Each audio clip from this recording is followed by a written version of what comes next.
പരിശുദ്ധ പരമദിവ്യകാരുണ്യത്തിന് ആരാധനയും സ്തുതിയും പുകഴ്ചയും ഉണ്ടായിരിക്കട്ടെ. പരിശുദ്ധ പരമദിവ്യകാരുണ്യത്തിന് ആരാധനയും സ്തുതിയും പുകഴ്ചയും ഉണ്ടായിരിക്കട്ടെ. പ്രിയമുള്ളവരെ, നമ്മൾ ക്രിസ്തീയ വേദപുസ്തക സാരസംഗ്രഹങ്ങൾ നമ്മൾ കൂടെ അതിൽ സാക്ഷരത നേടിക്കഴിയുമ്പോൾ അതിൻ്റെ ആധ്യാത്മികമായ സാങ്കേതിക വിദ്യകളുണ്ട്. അതുകൂടി സ്വായത്തമാക്കാൻ വേണ്ടിയുള്ള ബോധപൂർവമായ ശ്രമം നടത്തണം. എന്നാൽ മാത്രമേ നമ്മൾ ദൈവവുമായിട്ടുള്ള സമ്പർക്കത്തിൽ വളരത്തുള്ളൂ. ദൈവസമ്പർക്കം വളരെ ക്രിസ്തീയതയിൽ ദൈവസമ്പർക്കം വളരെ എളുപ്പമാണ്. എന്നുവെച്ചാൽ ഇപ്പം നിനക്കൊരു കൺഫ്യൂഷൻ ഉണ്ടായി, ദൈവം നിന്നെ സഹായിക്കും. ക്രിസ്തീയതയിൽ ദൈവത്തിൻ്റെ പേര് സഹായകനെന്നാണ്. ശരിക്കും പരിശുദ്ധാത്മാവിനെ കുറിച്ച് പറയുമ്പോൾ അവൻ എന്നേക്കും നിങ്ങളുടെ കൂടെ ഉണ്ടായിരിക്കും. എൻ്റെ പിതാവ് അയക്കുന്ന സഹായകൻ എന്നേക്കും നിങ്ങളുടെ കൂടെ ഉണ്ടായിരിക്കും. അപ്പോൾ ദൈവത്തിന് സഹായത്തിൻ്റെ ഒരു കൗണ്ടറുണ്ട്, ഒരു ഔട്ട്ലെറ്റ്. അപ്പോൾ ദൈവത്തിൻ്റെ മനസ്സ് നിങ്ങൾക്ക് മനസ്സിലായില്ലേ? നമ്മളെ ഏത് വിധേനയും നമ്മൾ അകപ്പെട്ടു പോയാൽ നമ്മളെ സഹായിക്കണമെന്നുള്ളൊരു മനസ്സിൽ നിന്നാണ് ഈ സഹായകൻ എന്നുള്ള കോൺസെപ്റ്റൊക്കെ പരിശുദ്ധാത്മാവ് നമുക്ക് ഈശോ വെളിപ്പെടുത്തി തന്നിരിക്കുന്നത്. Take the bed of God, സഹായകൻ. ശ്രുതിക്കട്ടെ, ഹല്ലേലൂയ ഹല്ലേലൂയ ഹല്ലേലൂയ ഹല്ലേലൂയ. യേശുവേ നന്ദി. Hallelujah hallelujah hallelujah hallelujah hallelujah hallelujah. യേശുവേ ആരാധന ആരാധന ആരാധന ആരാധന ആരാധന. Hallelujah hallelujah hallelujah hallelujah. Yohannan 14:26. Yohannan 14:26. എന്നാൽ എന്റെ നാമത്തിൽ പിതാവ് അയക്കുന്ന സഹായകനായ പരിശുദ്ധാത്മാവ് എല്ലാ കാര്യങ്ങളും നിങ്ങളെ പഠിപ്പിക്കുകയും ഞാൻ നിങ്ങളോട് പറഞ്ഞിട്ടുള്ളതെല്ലാം നിങ്ങളെ അനുസ്മരിപ്പിക്കുകയും ചെയ്യും. ബേസിക്കായിട്ട് ദൈവത്തിൻ്റെ ആത്മാവിൻ്റെ ജോലി എന്താണ്? നമ്മളെ സഹായിക്കുകയാണ്. നിങ്ങളെ ക്രിസ്ത്യാനിറ്റിയുമായിട്ട് പരിചയപ്പെടുമ്പോൾ സ്വാഭാവികമായും ആദ്യം വരണത് ഈ സഹായകൻ്റെ കൗണ്ടറിലാണ് വരണത്. കർത്താവിൻ്റെ മൗലികമായ ദൈവത്തിൻ്റെ മൗലികമായ പ്രവർത്തനങ്ങൾ, അടിസ്ഥാന പ്രവർത്തനങ്ങൾ ഒന്നാണ് സഹായം. അമ്മയിലൂടെ പോലും നമുക്ക് കിട്ടുന്ന സഹായങ്ങളെ ദൈവത്തിൻ്റെ പൊതു നിലപാടിൻ്റെ ഭാഗമായിട്ടാണ്.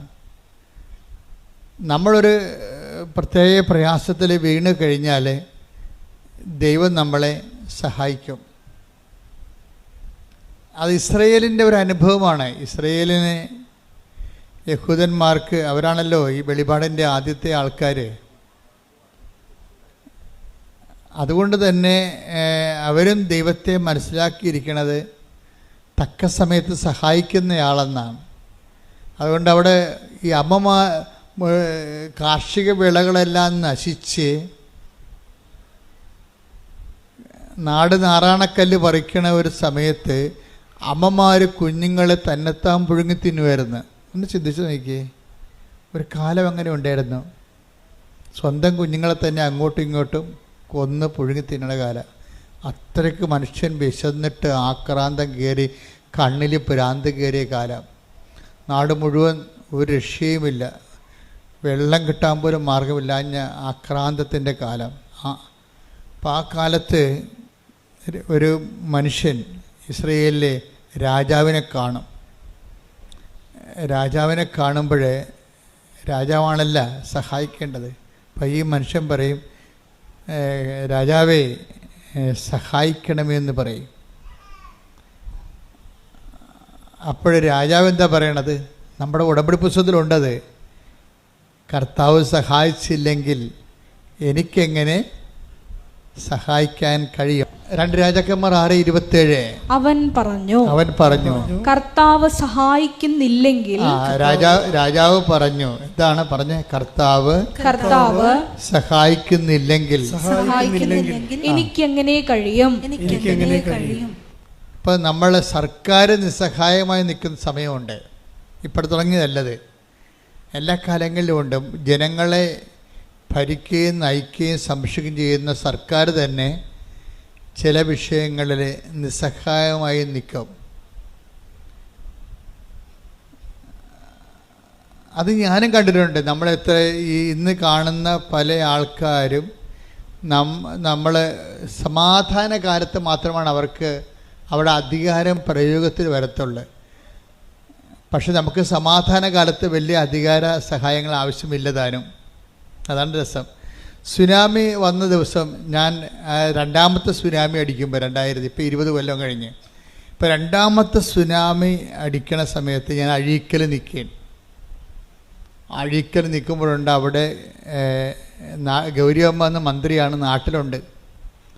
കുറേ പോലീസുകാരുമായിട്ട് വന്ന് അഴീക്കൽ ഇറങ്ങേണ്ട സമയത്ത് തന്നെ റേഡിയോ ടി വിയിലൊക്കെ എല്ലാം വേളാങ്കണ്ണി പള്ളി വരെ കടൽ കയറണതും പിന്നെ എല്ലായിടത്തും ആൾക്കാർ മരിക്കുന്ന വാർത്തകൾ വന്നുകൊണ്ടിരിക്കുകയാണ്. അപ്പോൾ ആൾക്കാർ കടപ്പുറത്തുനിന്ന് കുടിയൊഴിഞ്ഞ് കിട്ടിയത് ആടെങ്കിൽ ആട്, പശുവെങ്കിൽ പശു, കിട്ടിയതൊക്കെ എല്ലാം എടുത്ത് ഓട്ടോറിക്ഷ ആയാലും പെട്രോറിക്ഷ ആയാലും സൈക്കിളിൻ്റെ പുറകിലൊക്കെ ജനം ഇങ്ങനെ പാലായനം ചെയ്യണ കാഴ്ചയാണ്. ഞാൻ എൻ്റെ കണ്ണുകൊണ്ട് ആദ്യം കണ്ടതാണ് ഇങ്ങനെ ജനം ഇങ്ങനെയാണ് കൂട്ടത്തോടെ കുടിയൊഴിഞ്ഞു പോണത് എങ്ങനെയാണെന്ന്. ആ സമയത്താണ് ഗൗരിയമ്മയും കുറേ പോലീസുകാരും കൂടി വന്നത് മാത്രമേ നമുക്ക് ഓർമ്മയുള്ളൂ. മൂന്നാമത്തെ തിര ഇങ്ങനെ തിരിഞ്ഞു വന്നപ്പോൾ ആൾക്കാർ അലറി കടപ്പുറത്ത് കിടന്നുണ്ട്. അപ്പം തന്നെ ഗൗരിയമ്മ ഒരു കണക്കിന് ഒരു കാല് അകത്ത് വെച്ച് ഒരു കാലം പുറത്ത് വെച്ച് ഒരു കണക്കിന് കാറും കൊണ്ട് അവിടുന്ന് പോലീസുകാരെല്ലാം കൂടി ഓടിക്കളഞ്ഞു അവിടുന്ന്. അപ്പോൾ എനിക്ക് മനസ്സിലായി, മന്ത്രിയാണെങ്കിലും ഒന്നും ചെയ്യാനില്ല, അവിടെ നിസ്സഹായനാണ്. ആരായാലും നിസ്സഹായനാണ്. അപ്പം എനിക്കൊരു പേടി വന്നത് ജനമിങ്ങനെ കൂട്ടത്തോടെ പാലായനം ചെയ്യണം കണ്ടപ്പോഴേക്ക് ഭയങ്കര പ്രയാസമായി. കാര്യം ഇനി ജനം തിരിച്ചു വരത്തില്ലേ, ഇനി എന്താണ്, കടൽ കയറി വരികയാണ്, മൂന്നാമത്തെ കയറ്റം കയറി കഴിഞ്ഞാൽ നാട് മുങ്ങിപ്പോവുക. അപ്പോഴും ഞാൻ നോക്കിയപ്പോൾ എൻ്റെ മുമ്പിലുണ്ടായത് ഈ മദർ തെരേസയുടെ കുറേ കന്യാസിമാരാണ്. അവർ 3-4 പേര് മനക്കോടത്തുനിന്ന് വന്ന് അഴീക്കെ നിൽക്കുകയാണ് ഈ ദുരന്തം കണ്ട്. ഞാൻ ഉടനെ, അവർ കുറച്ച് പ്രാർത്ഥനയൊക്കെ ഉള്ളവരാണല്ലോ, ഒന്നുമില്ലെങ്കിൽ പ്രാർത്ഥന അല്ലെങ്കിൽ അവർ നല്ല പ്രവർത്തനങ്ങളുള്ള ആൾക്കാരാണ്. അപ്പം പ്രാർത്ഥന, പ്രവർത്തനം, പ്രയോഗം എല്ലാം പ്രഖ്യാപനത്തിൻ്റെ ഒരു ഭാഗമാണ്. അപ്പോൾ അവർക്ക് ബലമുണ്ടാകും, ദൈവതിരുസന്നിധിയിൽ അവർക്ക് ബലമുണ്ട്. അപ്പം ഞാൻ ഉടനെ അവരെയും വിളിച്ചുകൊണ്ട് കടലിലോട്ട് ചെന്ന്. അപ്പോൾ എൻ്റെ മനസ്സിലുണ്ട് എന്താ വെച്ചാൽ വേറെ അവിടെ കാഴ്ചക്കാരിക്കാവുന്നല്ലാതെ ദൈവത്തിൻ്റെ ആൾക്കാർക്കല്ലാതെ അവിടെ ഒന്നും ചെയ്യാനില്ല. അത് നമ്മൾ കണ്ടതാണ്, നേരെ കണ്ട സംഭവമാണ്. അപ്പം ഞാൻ 4 കന്യാസിമാരെയും വിളിച്ചുകൊണ്ട് കടലിലോട്ട് ചെന്നിട്ട് എന്താ ചെയ്യണമെന്ന് വെച്ചാൽ അവിടെ മുട്ടിൽ നിന്നിട്ട് ഇവരുടെ ഈ കന്യാസിമാരുടെ കൈ അപ്പുറത്തും ഇപ്പുറത്തും കോർത്ത് പിടിച്ചുകൊണ്ട് ഞങ്ങൾ സ്വർഗസ്ഥനായ പിതാവ് നന്മറിഞ്ഞുറയും ചൊല്ലി. എന്നിട്ട് ഞാൻ പറഞ്ഞത് ഒറ്റ കാര്യമേ ഉള്ളൂ, കർത്താവേ, ജോബിൻ്റെ പുസ്തകത്തിൽ എഴുതിയിട്ടുണ്ട്, എന്താണ്, കടലിന് ഓടാമ്പൽ വെച്ചത് നീയാണെന്ന്. നീ ഇന്ന് ഓടാമ്പൽ വെച്ചില്ലെങ്കിൽ ഈ ജനം ഉണ്ടാകത്തില്ല. അതായത് കടലിന് ഓടാമ്പൽ വെക്കുന്നത് കർത്താവാണെന്ന് ജോബിൻ്റെ പുസ്തകത്തിലുള്ളതാണ്.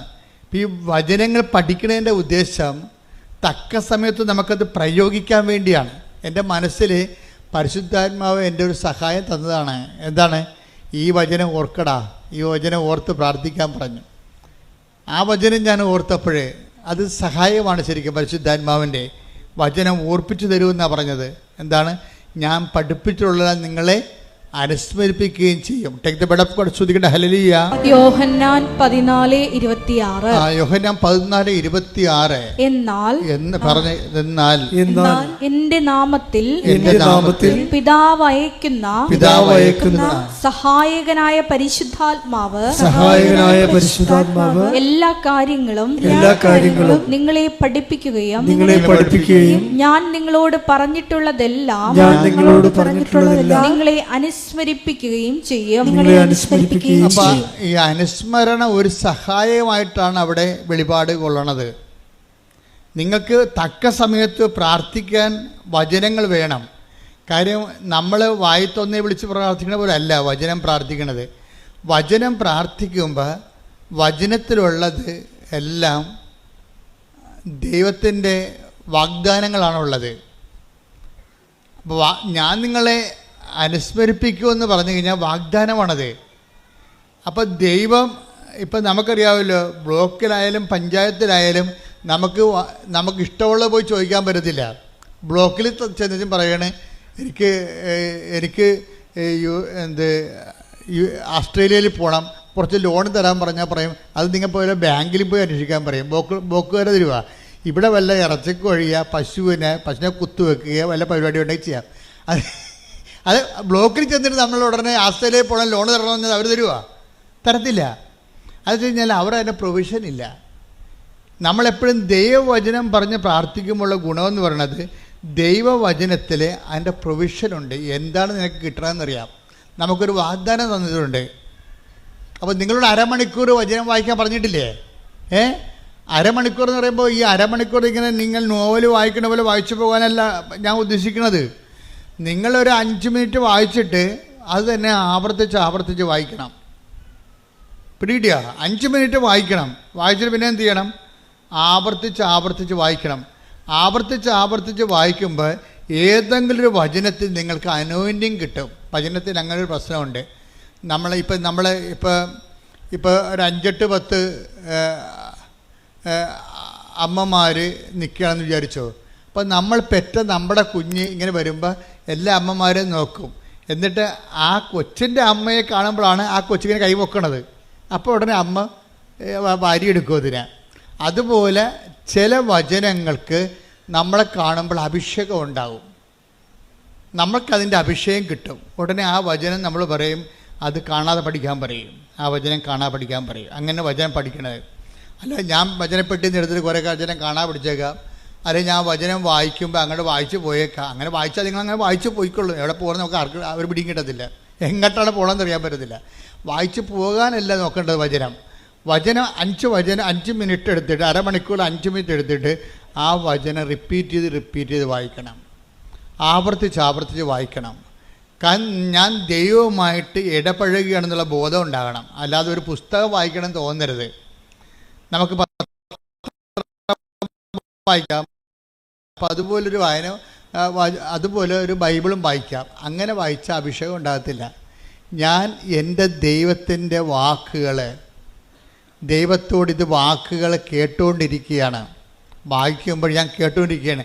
ഞാൻ ദൈവത്തെ കേൾക്കുകയാണ് എന്ന് പറയുമ്പോൾ ഭക്തി തോന്നണം, ഭക്തി ഉണ്ടാവും അല്ലേ? ഞാൻ ദൈവത്തെ കേൾക്കുകയാണ്, അല്ലെങ്കിൽ ദൈവം എന്നോട് സംസാരിക്കുകയാണ് എന്ന് നമുക്കൊരു ബോധത്തിൽ വേണം വചനം വായിക്കാൻ. 5 മിനിറ്റ് വായിച്ചിട്ട് പിന്നെ റിപ്പറ്റീഷൻ ആയിരിക്കണം അതിൻ്റെ. അങ്ങനെ റിപ്പറ്റീഷൻ ആയിക്കഴിഞ്ഞാൽ ഈ നമ്മൾ ആവർത്തിക്കുന്ന ഏതെങ്കിലും വചനത്തിൽ വെച്ച് നമുക്ക് ഒരു അഭിഷേകം ഉണ്ടാകും. അത് നമ്മുടെ മനസ്സിലിങ്ങനെ തങ്ങി നിൽക്കും. എന്നിട്ട് തങ്ങി നിന്നിട്ട് അതിങ്ങനെ അബീസിലേക്ക് പോകും. ചില സമയത്ത് അബീസിലേക്ക് പോയാലും അതിൻ്റെ കോഡ് അടിച്ചാൽ നമുക്കറിയാമല്ലോ, സെർവറിലേക്ക് നമ്മുടെ മാറ്റർ മൊബൈലിൽ സെർവറിലേക്ക് പോയാലും ശരി, നമ്മളതിൻ്റെ കോഡ് അടിച്ചു കഴിഞ്ഞാൽ ഉടനെ അത് തിരിച്ചു വരും ഇല്ലേ? എന്ത് വീഡിയോ ആണെങ്കിലും നമ്മൾ അതിൻ്റെ കോഡ് അടിച്ച് കൊടുത്താൽ മതി.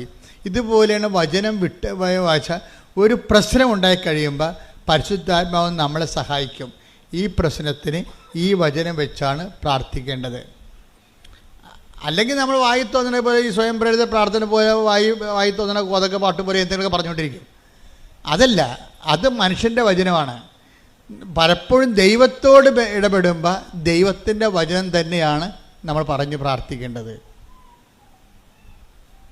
നമുക്ക് ചിലപ്പോൾ നമ്പരൊന്നും അറിയാൻ പറ്റത്തില്ല, പക്ഷേ ദൈവാംശം അതിലുണ്ടാകണം. ഇപ്പം ഞാനെന്താ പറഞ്ഞത്? കർത്താവേ, ജോബിൻ്റെ പുസ്തകത്തിൽ എഴുതിയിട്ടുണ്ട് എന്താണ്? കടലിനെ ഓടാമ്പൽ വെച്ചത് അങ്ങാണെന്ന്. കർത്താവ്, ആ ഓടാമ്പൽ ഊരിപ്പോയിട്ടുണ്ടെങ്കിൽ അതിനെ അങ്ങ് തന്നെ അടച്ചു വെക്കണം. ഈ ജനങ്ങളുടെ ജീവൻ രക്ഷിക്കണം. കാരണം ജനങ്ങൾക്ക് വേണ്ടി നമ്മൾ മധ്യസ്ഥം വഹിക്കാൻ അവിടെ അതിന് ശേഷം പിന്നീട് കടൽ ശാന്തമാകുമല്ലോ. അതെന്ന് വെച്ചാൽ ഇതുപോലെ തന്നെയാണ് നിങ്ങളുടെ ജീവിതത്തിൽ ഓരോരോ വിഷയത്തിന് പ്രാർത്ഥനകൾ നിങ്ങൾ പറയുമ്പോൾ പരമാവധി നിങ്ങൾ വളർച്ച പ്രാപിക്കണം. വളർച്ച പ്രാപിച്ചിട്ട് ഒന്ന് പ്രാർത്ഥിച്ച്, കർത്താവായ ദൈവമേ, കർത്താവായ ദൈവമേ, ഓരോരോ വിഷയത്തിന് ആസ്പദമായ വചനങ്ങളെ അനുസ്മരിപ്പിച്ച് തരുവാൻ അഭിഷേകം നൽകണമേ. ഓരോരോ വചനത്തിന് ആസ്പദമായ വചനങ്ങളെ, ഓരോരോ വിഷയത്തിന് ആസ്പദമായ വചനങ്ങളെ അനുസ്മരിപ്പിച്ച് നൽകുവാൻ അഭിഷേകം നൽകണമേ. ശ്രുതികട്ടെ. Hallelujah, hallelujah, hallelujah, hallelujah. ആരാധന, ആരാധന. ഈശോയെ, തക്ക സമയത്ത് വചനം ഞങ്ങൾക്ക് അനുസ്മരിപ്പിച്ചു നൽകണമേ. പ്രയോജനപ്പെടുവാൻ ഉപകരിക്കണമേ. Hallelujah, hallelujah. പരിശുദ്ധ പരമ ദിവ്യകാരുണ്യത്തിന് നേരവും ആരാധനയും സ്തുതിയും പുകഴ്ചയും ഉണ്ടായിരിക്കട്ടെ. ദൈവത്തിൻ്റെ ഒരു ചായ്വെന്ന് പറയണത് നമ്മളെ ഏത് വിധേനയും ഏതവസ്ഥയിലും സഹായിക്കാനുള്ള ഒരു മാനസികാവസ്ഥയാണ് ദൈവത്തിനുള്ളത്. അത് പലപ്പോഴായിട്ട് വെളിപ്പെടുത്തുക മാത്രമല്ല, ഇസ്രയേലിൻ്റെ അനുഭവം മാത്രമല്ല. ഇസ്രയേലിൻ്റെ അനുഭവം എന്താ നമ്മൾ വായിച്ചില്ലേ? 2 രാജാക്കന്മാർ എന്താ പറഞ്ഞു? 2 രാജാക്കന്മാർ 6:27 ആ രാജാവിനോട് ചോദിക്കുകയാണ്, കർത്താവേ ഞങ്ങളെ സഹായിക്കണമേ. അപ്പോൾ എന്താ പറയണത്? രാജാവ് പറയണത്, ദൈവം സഹായിച്ചില്ലെങ്കിൽ രാജാവിനെ സഹായിക്കാൻ പറ്റുമോ? അടിസ്ഥാനപരം മനസ്സിലായില്ലേ? ഒന്ന് പറഞ്ഞ്, ദൈവം സഹായിച്ചില്ലെങ്കിൽ രാജാവിനെ സഹായിക്കാൻ പറ്റുമോ? ഇവിടെ ഒരു പ്രശ്നമുണ്ട്. നിങ്ങൾക്ക് ലഭിച്ച പല സഹായങ്ങളും നിങ്ങൾ അങ്കിളിൻ്റെ മകൻ സഹായിച്ചു, അങ്കിള് സഹായിച്ചു, കൂട്ടുകാർ സഹായിച്ചു, നാട്ടുകാർ സഹായിച്ചു, പാർട്ടിക്കാർ സഹായിച്ചു എന്ന് പറഞ്ഞില്ലേ? ഇങ്ങനെ പറഞ്ഞാൽ ഉള്ള സഹായം കൂടി പോകും. എന്താ കാര്യം? ദൈവം സഹായിക്കുന്ന കൊണ്ടാണ് അവർക്ക് നമ്മളെ സഹായിക്കാൻ പറ്റണത്. അത് ഓർക്കണം. അല്ല നിങ്ങൾ അവിടെ അടിമകളായിട്ട് ജീവിച്ചിട്ട് കാര്യമില്ല. ആധ്യാത്മികത എന്ന് പറയുന്നത് ഒരു നിലപാടാണ്, വിഷയത്തോടുള്ള ഒരു സുവിശേഷവിഹിതമായ സമീപനമാണ്. എന്താ പറയണത്? ആര് നമ്മളെ സഹായിച്ചാലും എങ്ങനെ സഹായിച്ചതായിരിക്കും. ദൈവം സഹായിച്ചില്ലെങ്കിൽ രാജാവിന് നമ്മളെ സഹായിക്കാൻ പറ്റുമോ എന്ന് പറഞ്ഞേ? ദൈവം സഹായിച്ചില്ലെങ്കിൽ രാജാവിന് നമ്മളെ സഹായിക്കാൻ പറ്റുമോ? അപ്പൊ ഇന്ന് വരെ ആരെങ്കിലും സഹായിച്ചിട്ടുണ്ടെങ്കിൽ, കാര്യം സഹായം നമുക്കറിയാവില്ല, എത്രയോ പേരാണ് സഹായം കൊണ്ട് അധാർമികരായി പോയത്. ഇപ്പം ഒരു ദിവസം ഒരു ചേച്ചി പറഞ്ഞു, എൻ്റെ അച്ഛാ, ഞാൻ നല്ല പ്രതിബദ്ധയായ ഭാര്യയായിരുന്നു, പക്ഷെ അത് കുമ്പസാരമൊന്നുമല്ല, ഞങ്ങൾ സംസാരിക്കുമ്പോൾ പറയണതാണ്. ഞാൻ ചേച്ചി പ്രാർത്ഥനാ ജീവിതം ശ്രദ്ധിക്കുക വെച്ചാൽ, പക്ഷേ പ്രാർത്ഥനാ ജീവിതമേ എനിക്കിപ്പോൾ ഒരു കോൺഫിഡൻസ് ഇല്ലെന്ന് പറയും. എന്താണ്? അവർക്ക് നല്ല പ്രാർത്ഥനാ ജീവിതം ഒരു കാലത്ത് ഉണ്ടായിരുന്നതാണ്. പ്രാർത്ഥനാ ജീവിതമല്ല, പ്രാർത്ഥന ഉണ്ടായിരുന്നതാണ്, പക്ഷെ കോൺഫിഡൻസ് പോയി. എന്താ കാര്യം? അവർക്ക് മലയാളത്തിൽ എഴുതാൻ അറിയാൻ പാടില്ല. ഇംഗ്ലീഷ് എഴുതാറില്ല, മലയാളത്തിൽ എഴുതാൻ അറിയാൻ പാടില്ല. അപ്പം ഒരു അറബി നാട്ടിൽ ചെന്നപ്പോഴേ അവർക്ക് ഒരു കത്ത് വീട്ടിലോട്ട് മക്കൾക്ക് വിടണം, താൻ ജീവിച്ചിരിപ്പുണ്ടെന്ന്, അവിടെ ജോലി ചെയ്യുന്നുണ്ട്, നിനക്ക് സുഖമാണെന്ന്. അപ്പം കത്ത് ആദ്യം വീട്ടിൽ നിന്ന് തന്നെ കത്ത് വായിക്കണം. അപ്പം മൊബൈലിൻ്റെ കാലമല്ലത്, 90-ൻ്റെ കാലഘട്ടമാണിത്. അപ്പോൾ വീട്ടിൽ നിന്ന് തന്നെ കത്ത് വായിക്കണം, നമ്മൾക്ക് കത്ത് വേറെ ആളിനോട് പറഞ്ഞു കൊടുത്ത് എഴുതിക്കണം. അങ്ങനെ ഒരു കാലം ഉണ്ടായിരുന്നേ, ഓർക്കണില്ലേ? 85കളൊക്കെ അത്തരം കാലമാണ്. പക്ഷെ എന്ത് പറ്റി? ഈ എഴുതാൻ വന്നവൻ പറഞ്ഞു അവനോട് ശാരീരികമായ ബന്ധമില്ലെങ്കിൽ മറുപടി എഴുതത്തില്ലെന്ന് പറഞ്ഞു. അവസാനം എന്ത് ചെയ്ത്? അവിടെ സഹായിക്കാൻ അവൻ മാത്രമേ ഉണ്ടായിരുന്നുള്ളൂ അവിടെ. അതുകൊണ്ട് അവർ ശാരീരികമായ ബന്ധം ഉണ്ടായി. നോക്കിയേ, അതോടുകൂടി അവിടെ കൃപ പോയി. അപ്പം സഹായിച്ചതാണ്, അവനാണ് സഹായിച്ചത്. അല്ലെങ്കിൽ ഇവർക്ക് ദാർഢ്യത്തോടെ ഇവർക്ക് പറയാമായിരുന്നു, നീ പൊടാവിടുന്ന്, നീ എന്നെ സഹായിക്കുന്നുണ്ടെങ്കിൽ എൻ്റെ കർത്താവ് എന്നെ സഹായിക്കുന്നത് നീ വഴിയാണ്, നിനക്ക് സഹായിച്ചില്ലെങ്കിൽ നാളെ വേറെ ആളെ വരും എന്ന് പറയാനുള്ള ചങ്കൂറ്റത്തിൻ്റെ പേരാണ് ആധ്യാത്മികത. കൈയടിച്ച് ശ്രദ്ധിക്കട്ടെ. ഹല്ലേലൂയ. ആധ്യാത്മികത എന്ന് പറയുന്നത് ഒരു കുറച്ച് പ്രാർത്ഥനകളുടെ സംഹിതയല്ല, മറിച്ച് എന്താണ്? ഒരു ജീവിത വിഷയങ്ങളുള്ള ദൈവ കേന്ദ്രീകൃതമായ ഒരു നിലപാടാണ്. അതാണ് ഈ രാജാവ് പറയണത്. നീ എന്നോട് സഹായം ചോദിക്കുന്നു, പക്ഷേ ഞാൻ രാജാവാണ്, എനിക്ക് നിന്നെ സഹായിക്കാം. പക്ഷേ കർത്താവ് നിന്നെ സഹായിച്ചില്ലെങ്കിൽ എൻ്റെ സഹായം വ്യർത്ഥമാണ്. അത് ഇസ്രയേലിന് അറിയാം. യഹൂദ ജനതയ്ക്ക് മുഴുവൻ ആൾക്കാർ, വെളിപാട് ജനതയാണ് അവർ. അവർക്ക് ദൈവത്തിൻ്റെ വഴികളെക്കുറിച്ച് അറിയാം. അതുകൊണ്ടാണ് അവരെന്താ പറയണത്? അവർ പറയുന്നത് നമ്മുടെ സഹായം കർത്താവിൻ്റെ നാമത്തിൽ, അല്ലേ? 121 സങ്കീർത്തനം വായിച്ചേ. 121:1 വായിച്ചേ. 121 സങ്കീർത്തനം 1-2 തിരുവചനങ്ങൾ. പർവ്വതങ്ങളിലേക്ക് ഞാൻ കണ്ണുകൾ ഉയർത്തുന്നു. സങ്കീർത്തനമാണ്. കൈ ഉയർത്തിക്കൊണ്ട് ഇങ്ങനെ പറഞ്ഞേ, പർവ്വതങ്ങളിലേക്ക് ഞാൻ കണ്ണുകൾ ഉയർത്തുന്നു. എനിക്ക് സഹായം എവിടെ നിന്ന് വരും? എനിക്ക് സഹായം കർത്താവിൽ നിന്ന് വരുന്നു. ആകാശവും ഭൂമിയും സൃഷ്ടിച്ച കർത്താവിൽ നിന്ന്. അപ്പൊ ഇത് ഇസ്രായേൽ അനുഭവങ്ങളിൽ നിന്ന് പഠിച്ചതാണ്. അപ്പൊ നിങ്ങളെടുക്കണം. ഇപ്പൊ നിങ്ങൾ ഉടമ്പടി കഴിയുമ്പോൾ ഒത്തിരിയേറെ ആൾക്കാർക്ക് അനുഭവങ്ങളും അതിശയങ്ങളും അനുഗ്രഹങ്ങളും സംഭവിക്കും. പക്ഷെ അതിനെല്ലാം ഓരോ വ്യക്തികളാണ് ദൈവം ഉപയോഗിക്കണത്. പക്ഷെ നിങ്ങളെ സഹായിക്കണത് ആ വ്യക്തികളല്ല. ആരാണ് സഹായിക്കണത്? കർത്താവാണ് സഹായിക്കണത്. നിങ്ങൾ അറിഞ്ഞിട്ട് കർത്താവിനേക്കാൾ വലിയ ഭക്തി ആ വ്യക്തികൾക്ക് കൊടുക്കും. അങ്ങനെയാണ് നിങ്ങൾ പണി മേടിക്കണത്. മനസ്സിലായില്ലേ? നിങ്ങൾ ഉടമ്പടിയോട് കൂടി ഒത്തിരി പേര് നിങ്ങളെ സഹായിക്കും. ഒരു കാലത്തും ബന്ധമില്ലാത്ത, കണ്ടിട്ട് പോലും ഇല്ലാത്ത ആൾക്കാർ സഹായിക്കും.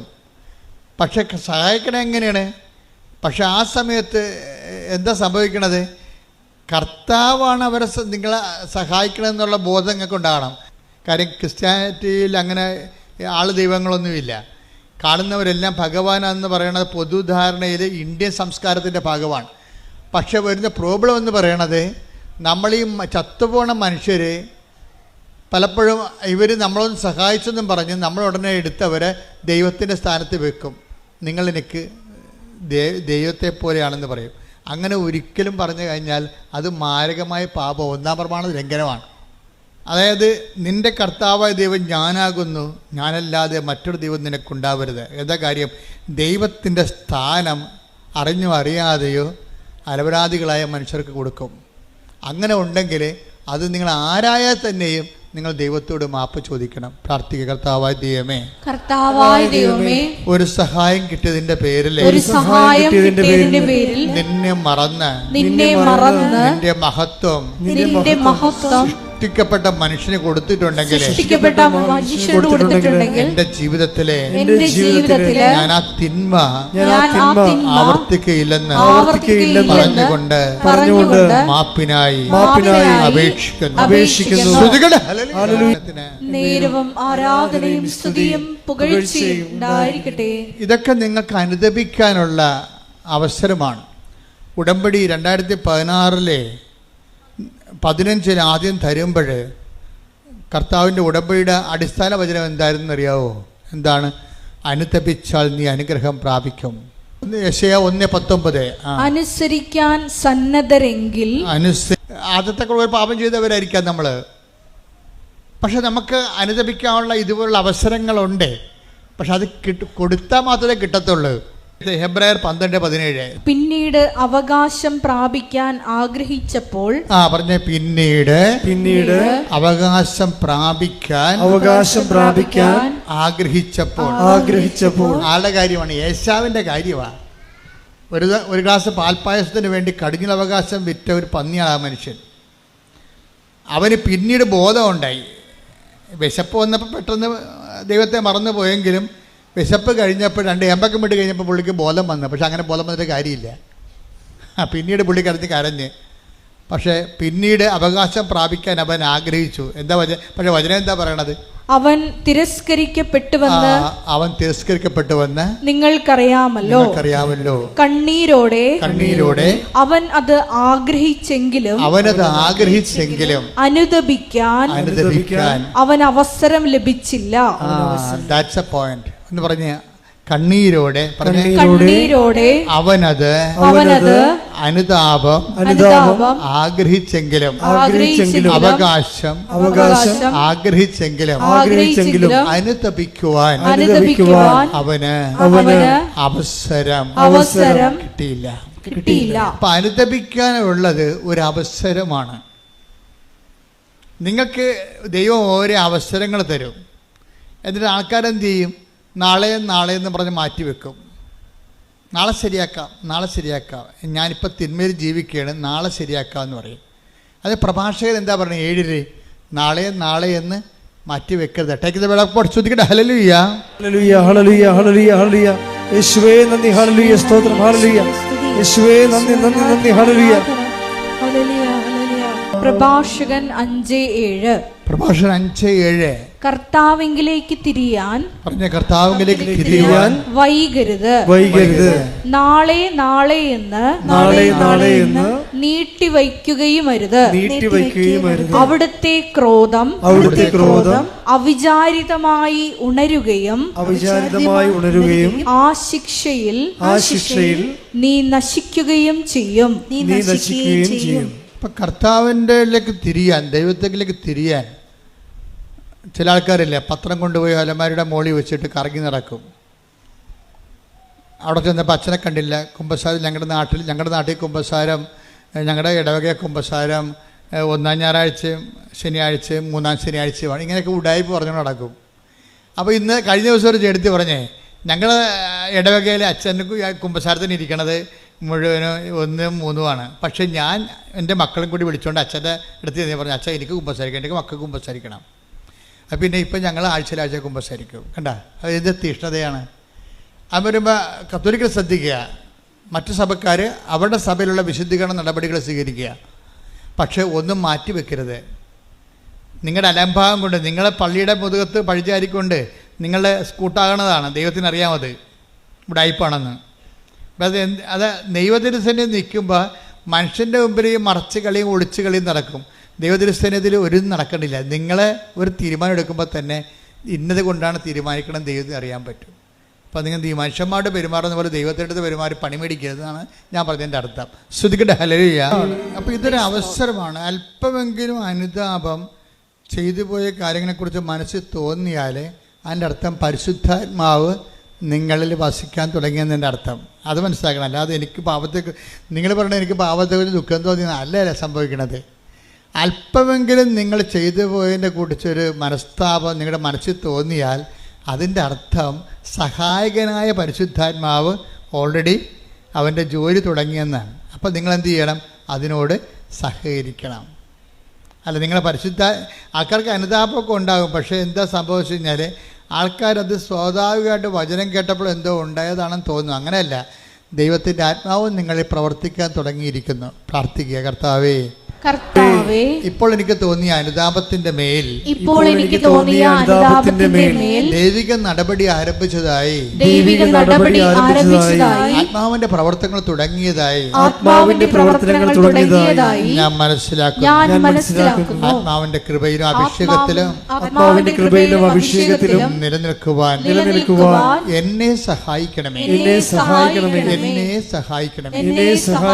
ശ്രുതികടേ,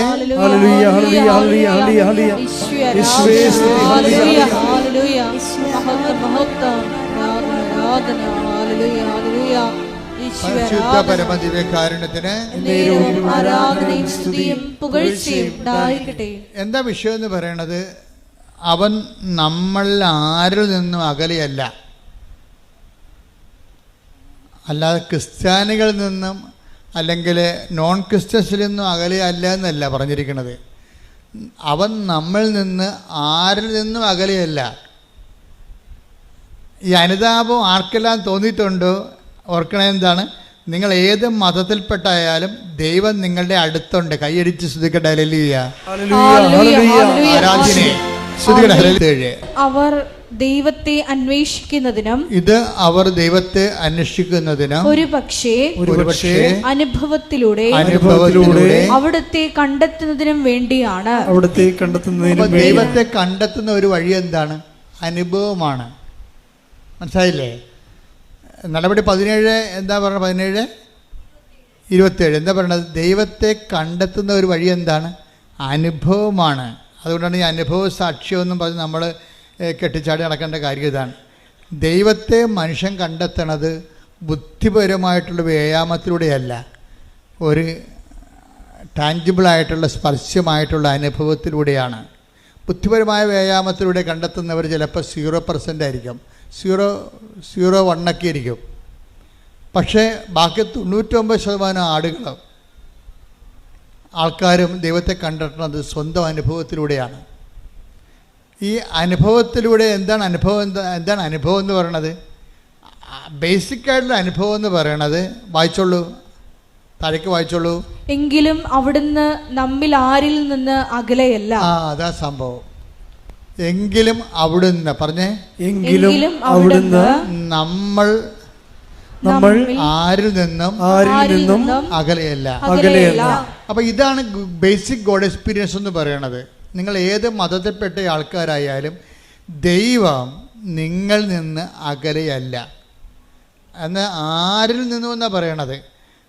അല്ലാതെ മറ്റ് ഓരോ വിഭാഗമല്ല പറയണത്. നമ്മൾ അത് ഏതൻസിലെ പ്രസംഗമാണ്. ഏതൻസിൽ ചുരുക്കം ചില യഹൂദന്മാരേ ഉള്ളൂ. പൗലോസിൻ്റെ പ്രസംഗമാണിത്. അവിടെയുള്ളതെല്ലാം ഗ്രീക്ക് വിജാതിയരാണ് ഉള്ളത്, യഹൂദന്മാരുടെ ജാതിയിൽപ്പെടാത്തവരാണ്. അപ്പോൾ കോമൺ പബ്ലിക്കിനോടാണ് പറയണത്, നമ്മൾ ആരിൽ നിന്നും ദൈവം അകലെയല്ല. ഇതെല്ലാവരും മനസ്സിലാക്കണം. നിങ്ങൾ എന്ത് വിശ്വസിച്ചാലും യഥാർത്ഥ ദൈവം നിങ്ങൾ ആരിൽ നിന്നും അകലെയല്ല. അതുകൊണ്ട് ഇപ്പോഴെന്താ സംഭവം? അകലെ അല്ല എന്ന് വെച്ചാൽ അർത്ഥം എന്താണ്? അടുത്താണെന്നതിന് അർത്ഥം. മനസ്സിലായി? അകലെയല്ലെന്ന് പറഞ്ഞതിൻ്റെ അർത്ഥം എന്താണ്? അടുത്താണ്. കലവൂര് ഈ കൃപാസനത്തിൻ്റെ അകലെ അല്ല എന്ന് വെച്ചാൽ കലവൂര് അമേരിക്കയിലല്ലെന്ന് അതിൻ്റെ അർത്ഥം. അടുത്താണെന്ന് എന്ന് വെച്ചാൽ നമ്മളൊരു ചെറിയൊരു പരിശ്രമം നടത്തിയാൽ പെട്ടെന്ന് അവിടെ എത്താൻ കഴിയും. അപ്പം ദൈവത്തിൻ്റെ അനുഭവങ്ങളെന്ന് പറയണത് യമ, നിയമ, ആസന, പ്രാണായാമ, പ്രത്യാസന, നിധിധ്യാസന, സമാധിയിലൂടെ 9 കൊല്ലം കാത്തിരിക്കേണ്ട കാര്യങ്ങളില്ലെന്നാണ് പറയണത്. വളരെ ദൈവത്തിന് വളരെ സിമ്പിളായിട്ടാണ് കൊടുക്കണത്. എന്താ കാര്യം? നമ്മൾ ആരിൽ നിന്നും അകലെയല്ല. നമ്മൾ ചെറിയൊരു പരിശ്രമം നമ്മുടെ ഭാഗത്തു നിന്നുണ്ടെങ്കിൽ ദൈവം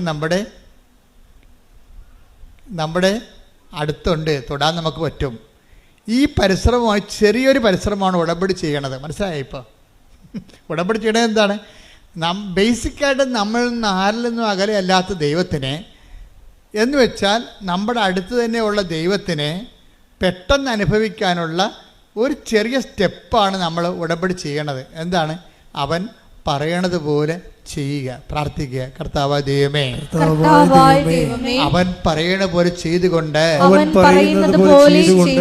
ഞങ്ങൾ ആരിൽ നിന്നും അകലെയല്ലാത്ത ദൈവത്തെ, അടുത്തുള്ള ദൈവത്തെ അനുഭവിക്കുവാൻ നല്ല ഉടമ്പടി സാക്ഷികളായി മാറാൻ ഞങ്ങളെ അഭിഷേകം ചെയ്യണമേ. ശ്രുതികടേ, Hebrews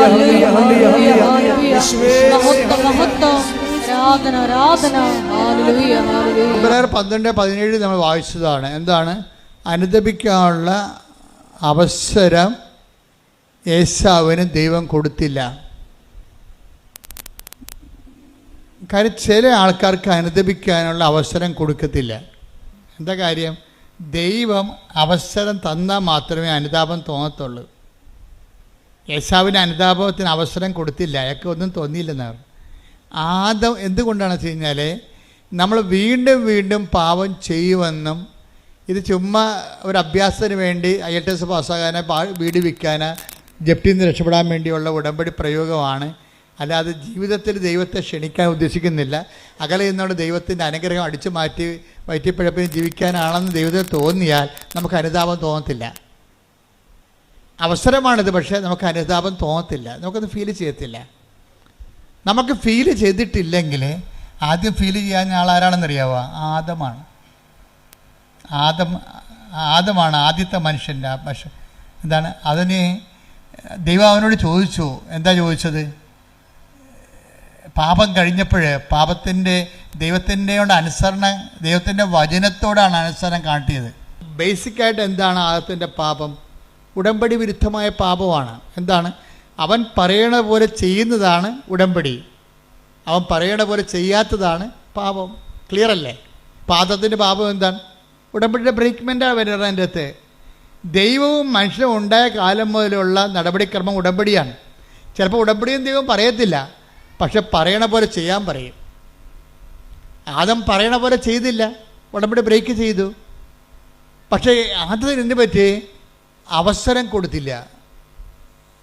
അവസരം കൊടുക്കാഞ്ഞ കാര്യം ആ കക്ഷിയും അവ്വായും ഒക്കെ എല്ലാം ചില മനുഷ്യർ വീണ്ടും വീണ്ടും ഇത് തന്നെ ആവർത്തിക്കുമെന്നുള്ള ദൈവം തോന്നിക്കഴിഞ്ഞാൽ അനുതാപത്തിൻ്റെ അവസരം പോകും. ഇതൊരു നിസ്സാര കാര്യമല്ല. അവസരം കൊടുത്തില്ലെന്നല്ലേ യേശാവിനെ കുറിച്ച് പറയണത്. അപ്പം നിങ്ങൾക്ക് അനുതാപത്തിൻ്റെ ഒരു മൈൻഡ് സെറ്റ് വരണില്ല എന്നുണ്ടെങ്കിൽ അതിൻ്റെ അർത്ഥം നിങ്ങൾ കഠിനഹൃദയരാണെന്നൊന്നും അല്ല അർത്ഥം. മറിച്ച് ദൈവം നിങ്ങൾക്ക് അവസരം തരുന്നില്ല, കർത്താവിൻ്റെ ഗുഡ് ബുക്സിലില്ല. ഇത് കയറിപ്പറ്റണമെങ്കിൽ കുറച്ച് പണിയാണ്. പക്ഷേ ഉടമ്പടി വൃത്തിയും മെനമായിട്ട് ദൈവസ്നേഹത്തോടെ ചെയ്യണമെങ്കിൽ തിരിച്ചു വരാൻ പറ്റും. ഇപ്പം നമ്മൾ പേപ്പട്ടി കടിച്ചു കഴിഞ്ഞാലുള്ള മരുന്ന് എന്താ? പേപ്പട്ടിയുടെ റാബിസിനെ തന്നെയാണ് കുത്തിവെക്കണത്, ഇല്ലേ? എപ്പോഴും കറണ്ടല്ലോ. പേപ്പട്ടി കടിച്ച ആൾക്കാർക്ക് അതിനുള്ള, അല്ലെങ്കിൽ അതിൻ്റെ ഗോവസൂരി പ്രയോഗം എന്നൊക്കെ പറഞ്ഞുകൊണ്ട് വസൂരിക്ക് മരുന്ന് കണ്ടുപിടിച്ചില്ലേ? എന്താ കണ്ടുപിടിക്കണത്? വസൂരിയുടെ അണുക്കളെ തന്നെയാണ് കുത്തിവെക്കണത്. അപ്പോൾ അത് ബോഡി പാർട്ടാക്കി മാറ്റിയിട്ട് ബോഡി പാർട്ടിനെ കൊണ്ട് കയറി വന്നിരിക്കുന്ന ഫോറിൻ മാറ്ററിനെ നശിപ്പിച്ച് കളയുന്ന പരിപാടിയാണ്. അതുപോലെ തന്നെയാണ് ഉടമ്പടി ബ്രേക്ക് ചെയ്ത് ദൈവത്തിൻ്റെ വചനം ബ്രേക്ക് ചെയ്ത് കഴിഞ്ഞാൽ പിന്നെ അതിൻ്റെ ഒരു റെക്ടിഫിക്കേഷൻ എന്താണ്? ദൈവത്തിൻ്റെ വചനം തന്നെ പാലിച്ചാണ് നമ്മൾ തിരിച്ചു വരുന്നത്. കൈയടിക്കട്ടെ, ശ്രുതിക്കട്ടെ. ഹല്ലേലൂയ. Hallelujah, hallelujah, hallelujah. വലിയ വചന വെളിപാടിന് നന്ദി പറയുന്നു. പാപാവസ്ഥയിൽ വരുന്ന പിന്നെ അതിനെ റീഫണ്ട് ചെയ്യാൻ, അതിനെ പ്രതിരോധിക്കാൻ വേണ്ടി നമുക്ക് പിന്നെ അടുത്ത ആൻറ്റി വെനമെന്ന് പറഞ്ഞ സംഭവം എന്താണ്? ഉടമ്പടി പാലിച്ചുകൊണ്ട് ദൈവവചനം നിറവേറ്റുന്നതാണ് ഇതിനെ അതിജീവിക്കാനുള്ള തന്ത്രം.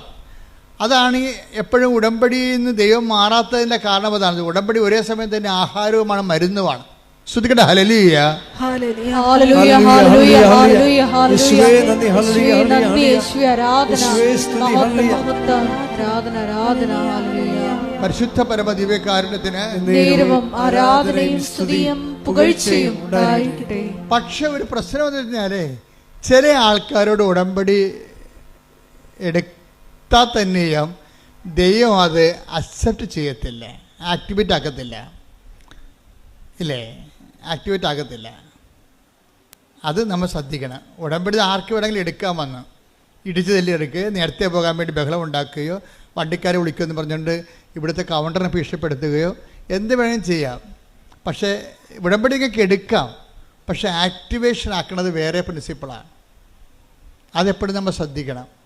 നിങ്ങൾ ഉടമ്പടിയിൽ ആദ്യമേ തന്നെ കയറി ഞാനങ്ങ് സാക്ഷ്യം പറയത്തില്ല, പിന്നെ അവിടെയൊക്കെ ഒന്ന് ആൾക്കാരെ വിളിച്ചു പോകാനാ, വല്ല പണിയൊന്നുമില്ലേ എന്ന് പറഞ്ഞുകൊണ്ടാണ് നിങ്ങൾ ഉടമ്പടി എടുക്കണമെങ്കിൽ ദൈവം അത് ആക്ടിവേറ്റ് ആക്കത്തില്ല. കാര്യം ഈ പന്നി വയറ്റിപ്പഴപ്പിന് വേണ്ടി മാത്രം കയറി വന്നിരിക്കുന്നതാണ്, ദൈവത്തിന് പണി കൊടുക്കാൻ വേണ്ടി വന്നിരിക്കുകയാണ്. ദൈവത്തിനെ മഹത്വപ്പെടുത്തുക, മറ്റുള്ളവരെ വിശ്വാസമൊക്കെ വളർത്തുക, അതൊന്നും ഇവരുടെ പരിപാടിയല്ല. ഇവരുടെ പരിപാടി സ്വന്തം വയറ്റിപ്പഴപ്പ് മാത്രമേ ഉള്ളെന്ന് പറഞ്ഞാൽ ഈ സാധനം ആക്ടിവേറ്റ് ആക്കത്തില്ല. കാര്യം എന്താണ്? ഉടമ്പടി എടുക്കാത്തത് ഇതിന് തുല്യമായിട്ട് നിൽക്കും സാധനം. കാര്യം അവസരം എന്നാണ്. അതാണ് അവസരം. 12:17 എന്താ പറയണത്? അനുദപിക്കാൻ അവസരം നൽകിയില്ല. എന്നിട്ട് അവസരം നൽകേണ്ടത് ആരാണ്? അവസരം നമുക്ക് നൽകേണ്ടത് ആരാണ്? ദൈവമാണ്. അതാണ് പ്രശ്നം. ഈ അവസരത്തിനൊത്ത് വളർന്നില്ലെങ്കിൽ ആ ദൈവം അത് ആക്ടിവേറ്റ് ആക്കത്തില്ല. ആദത്തിൻ്റെ പരിപാടി എന്താ?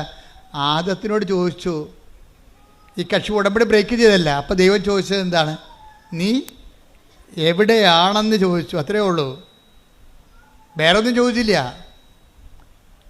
ഉൽപ്പത്തി 3:9 എടുത്ത് അവിടുന്ന് പുരുഷനെ വിളിച്ച് ചോദിച്ചു. അവിടുന്ന് പുരുഷനെ വിളിച്ച് പറഞ്ഞു. അവിടുന്ന് പുരുഷനെ വിളിച്ച് ചോദിച്ചു.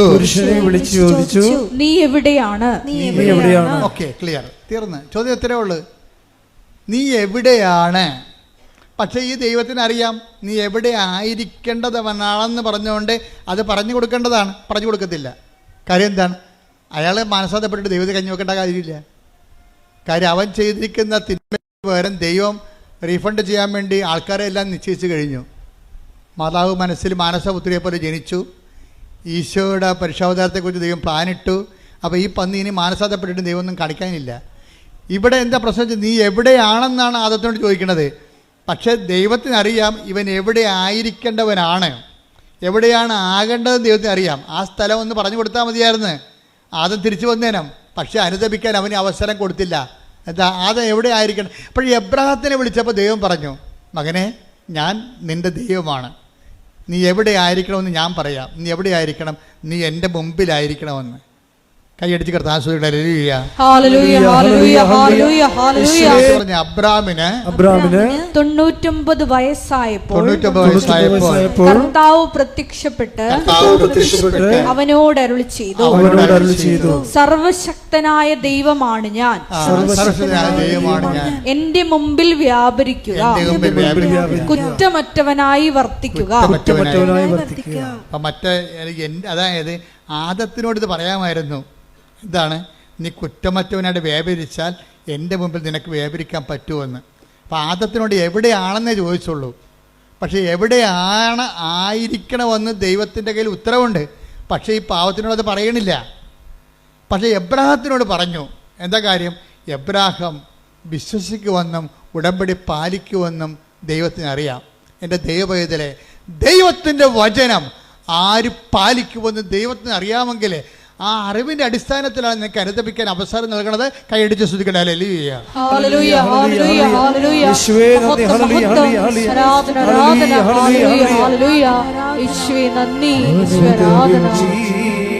ന്റെ 17 പറയുന്ന യേശാവിന് അനുദപിക്കാൻ അവസരം കൊടുത്തില്ല എന്ന് പറയുന്ന ദൈവ നിലപാട് തന്നെയാണ് ആദത്തിനോട് കാണിച്ചിരിക്കുന്നത്. എന്താണ്? അവന് അനുദപിക്കാൻ അവസരം കൊടുത്തില്ല. അതെന്താ പ്രശ്നം എന്ന് വെച്ച് കഴിഞ്ഞാൽ, ഒരു മനുഷ്യൻ അനുദപിക്കാനുള്ള അവസരം കിട്ടിയാൽ ഉടനെ ഈ ഇൻസ്റ്റേഷൻ നടക്കും. അനുതാപത്തിന് അങ്ങനെ ഒരു ഗുണമുണ്ട്. അതായത് നമ്മളെ കൃപയിൽ എവിടെയായിരുന്നു. ബൈബിള് അവസാനിക്കുമ്പോൾ ചോദിക്കേണ്ട ചോദ്യമുണ്ട്, നീ എവിടെയായിരുന്നെന്ന് ചിന്തിക്കുക, ആ സ്ഥാനത്തേക്ക് നീ തിരിച്ചു വരിക. Take the bed of God. സ്തുതിക്കട്ടെ. Hallelujah, hallelujah, hallelujah, hallelujah. വെളിപാട് 2:4-5. വെളിപാട് 2-ാം അധ്യായം 4-ാം വാക്യം. എങ്കിലും നിനക്കെതിരെ എനിക്കൊന്ന് പറയാനുണ്ട്. ആരോടാ ഈ പറയണത്? ഏത് സഭയോടാ പറയണത്? എഫേസോസിലെ സഭയ്ക്ക് എഴുതുന്നതാണ് ഈ വെളിപാട്. എങ്കിലും നിനക്കെതിരെ എനിക്കൊന്ന് പറയാനുണ്ട് എന്ന് പറഞ്ഞു. എങ്കിലും നിനക്കെതിരെ എനിക്കൊന്ന് പറയാനുണ്ട്. നിനക്ക് ആദ്യമുണ്ടായിരുന്ന സ്നേഹം നീ കൈവിടിഞ്ഞു. അതിനാൽ നീ ഏതവസ്ഥയിൽ നിന്നാണ് അധംപതിച്ചതെന്ന് ചിന്തിക്കുക. അനുദപിച്ച് ആദ്യത്തെ പ്രവൃത്തികൾ ചെയ്യുക. അനുതാപത്തിന്റെ ഒരു പ്രശ്നം അതാണ്. അനുതാപം അത്ഭുതകരമായ ഫലമാണ്. നിന്റെ പഴയ കൃപയിലേക്ക് നിന്നെ തിരിച്ചു കൊണ്ടുവരും. കൈയടിച്ച് സ്തുതിക്കട്ടെ. Hallelujah, hallelujah, hallelujah.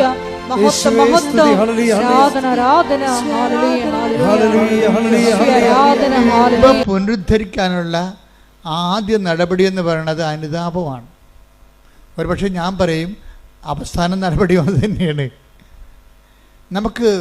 നമ്മൾ സ്നേഹമുള്ള ദൈവത്തോട് കഴിഞ്ഞ ദിവസങ്ങളിലെ ദൈവത്തിൻ്റെ സ്നേഹം പറഞ്ഞപ്പോഴാണ് ഒരു രസമുണ്ടായി. അപ്പോൾ ഞാനെൻ്റെ മുറി ഇരിക്കിയിരുന്നു. അപ്പോൾ ഒരു ഈച്ച വന്നിട്ട് എൻ്റെ മുഖത്തടിക്കുന്നുണ്ട്. എൻ്റെ മുറിയിൽ അങ്ങനെ ഈച്ച കയറേണ്ട കാര്യമില്ല. പിന്നെ ആരെങ്കിലും ഇവരൊക്കെ കിച്ചൻകാർ കാപ്പിയും കൊണ്ട് കയറുമ്പോൾ അതിൻ്റെ കൂടെ കയറി പോരണം.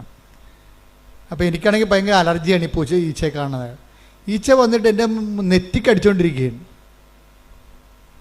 അപ്പോൾ ഞാനിങ്ങനെ തട്ടി കളയുന്നുണ്ട്. പിന്നെയും ഞാൻ ഇരുന്നുകൊണ്ട് എഴുതുക വരയ്ക്കുകയൊക്കെ വായിക്കുകയൊക്കെ ചെയ്യുന്നുണ്ട്. പിന്നെ ഈച്ച ചെവിയെ വന്നിരിക്കും. അപ്പോൾ ഇവിടെ കൊടുക്കും അടി.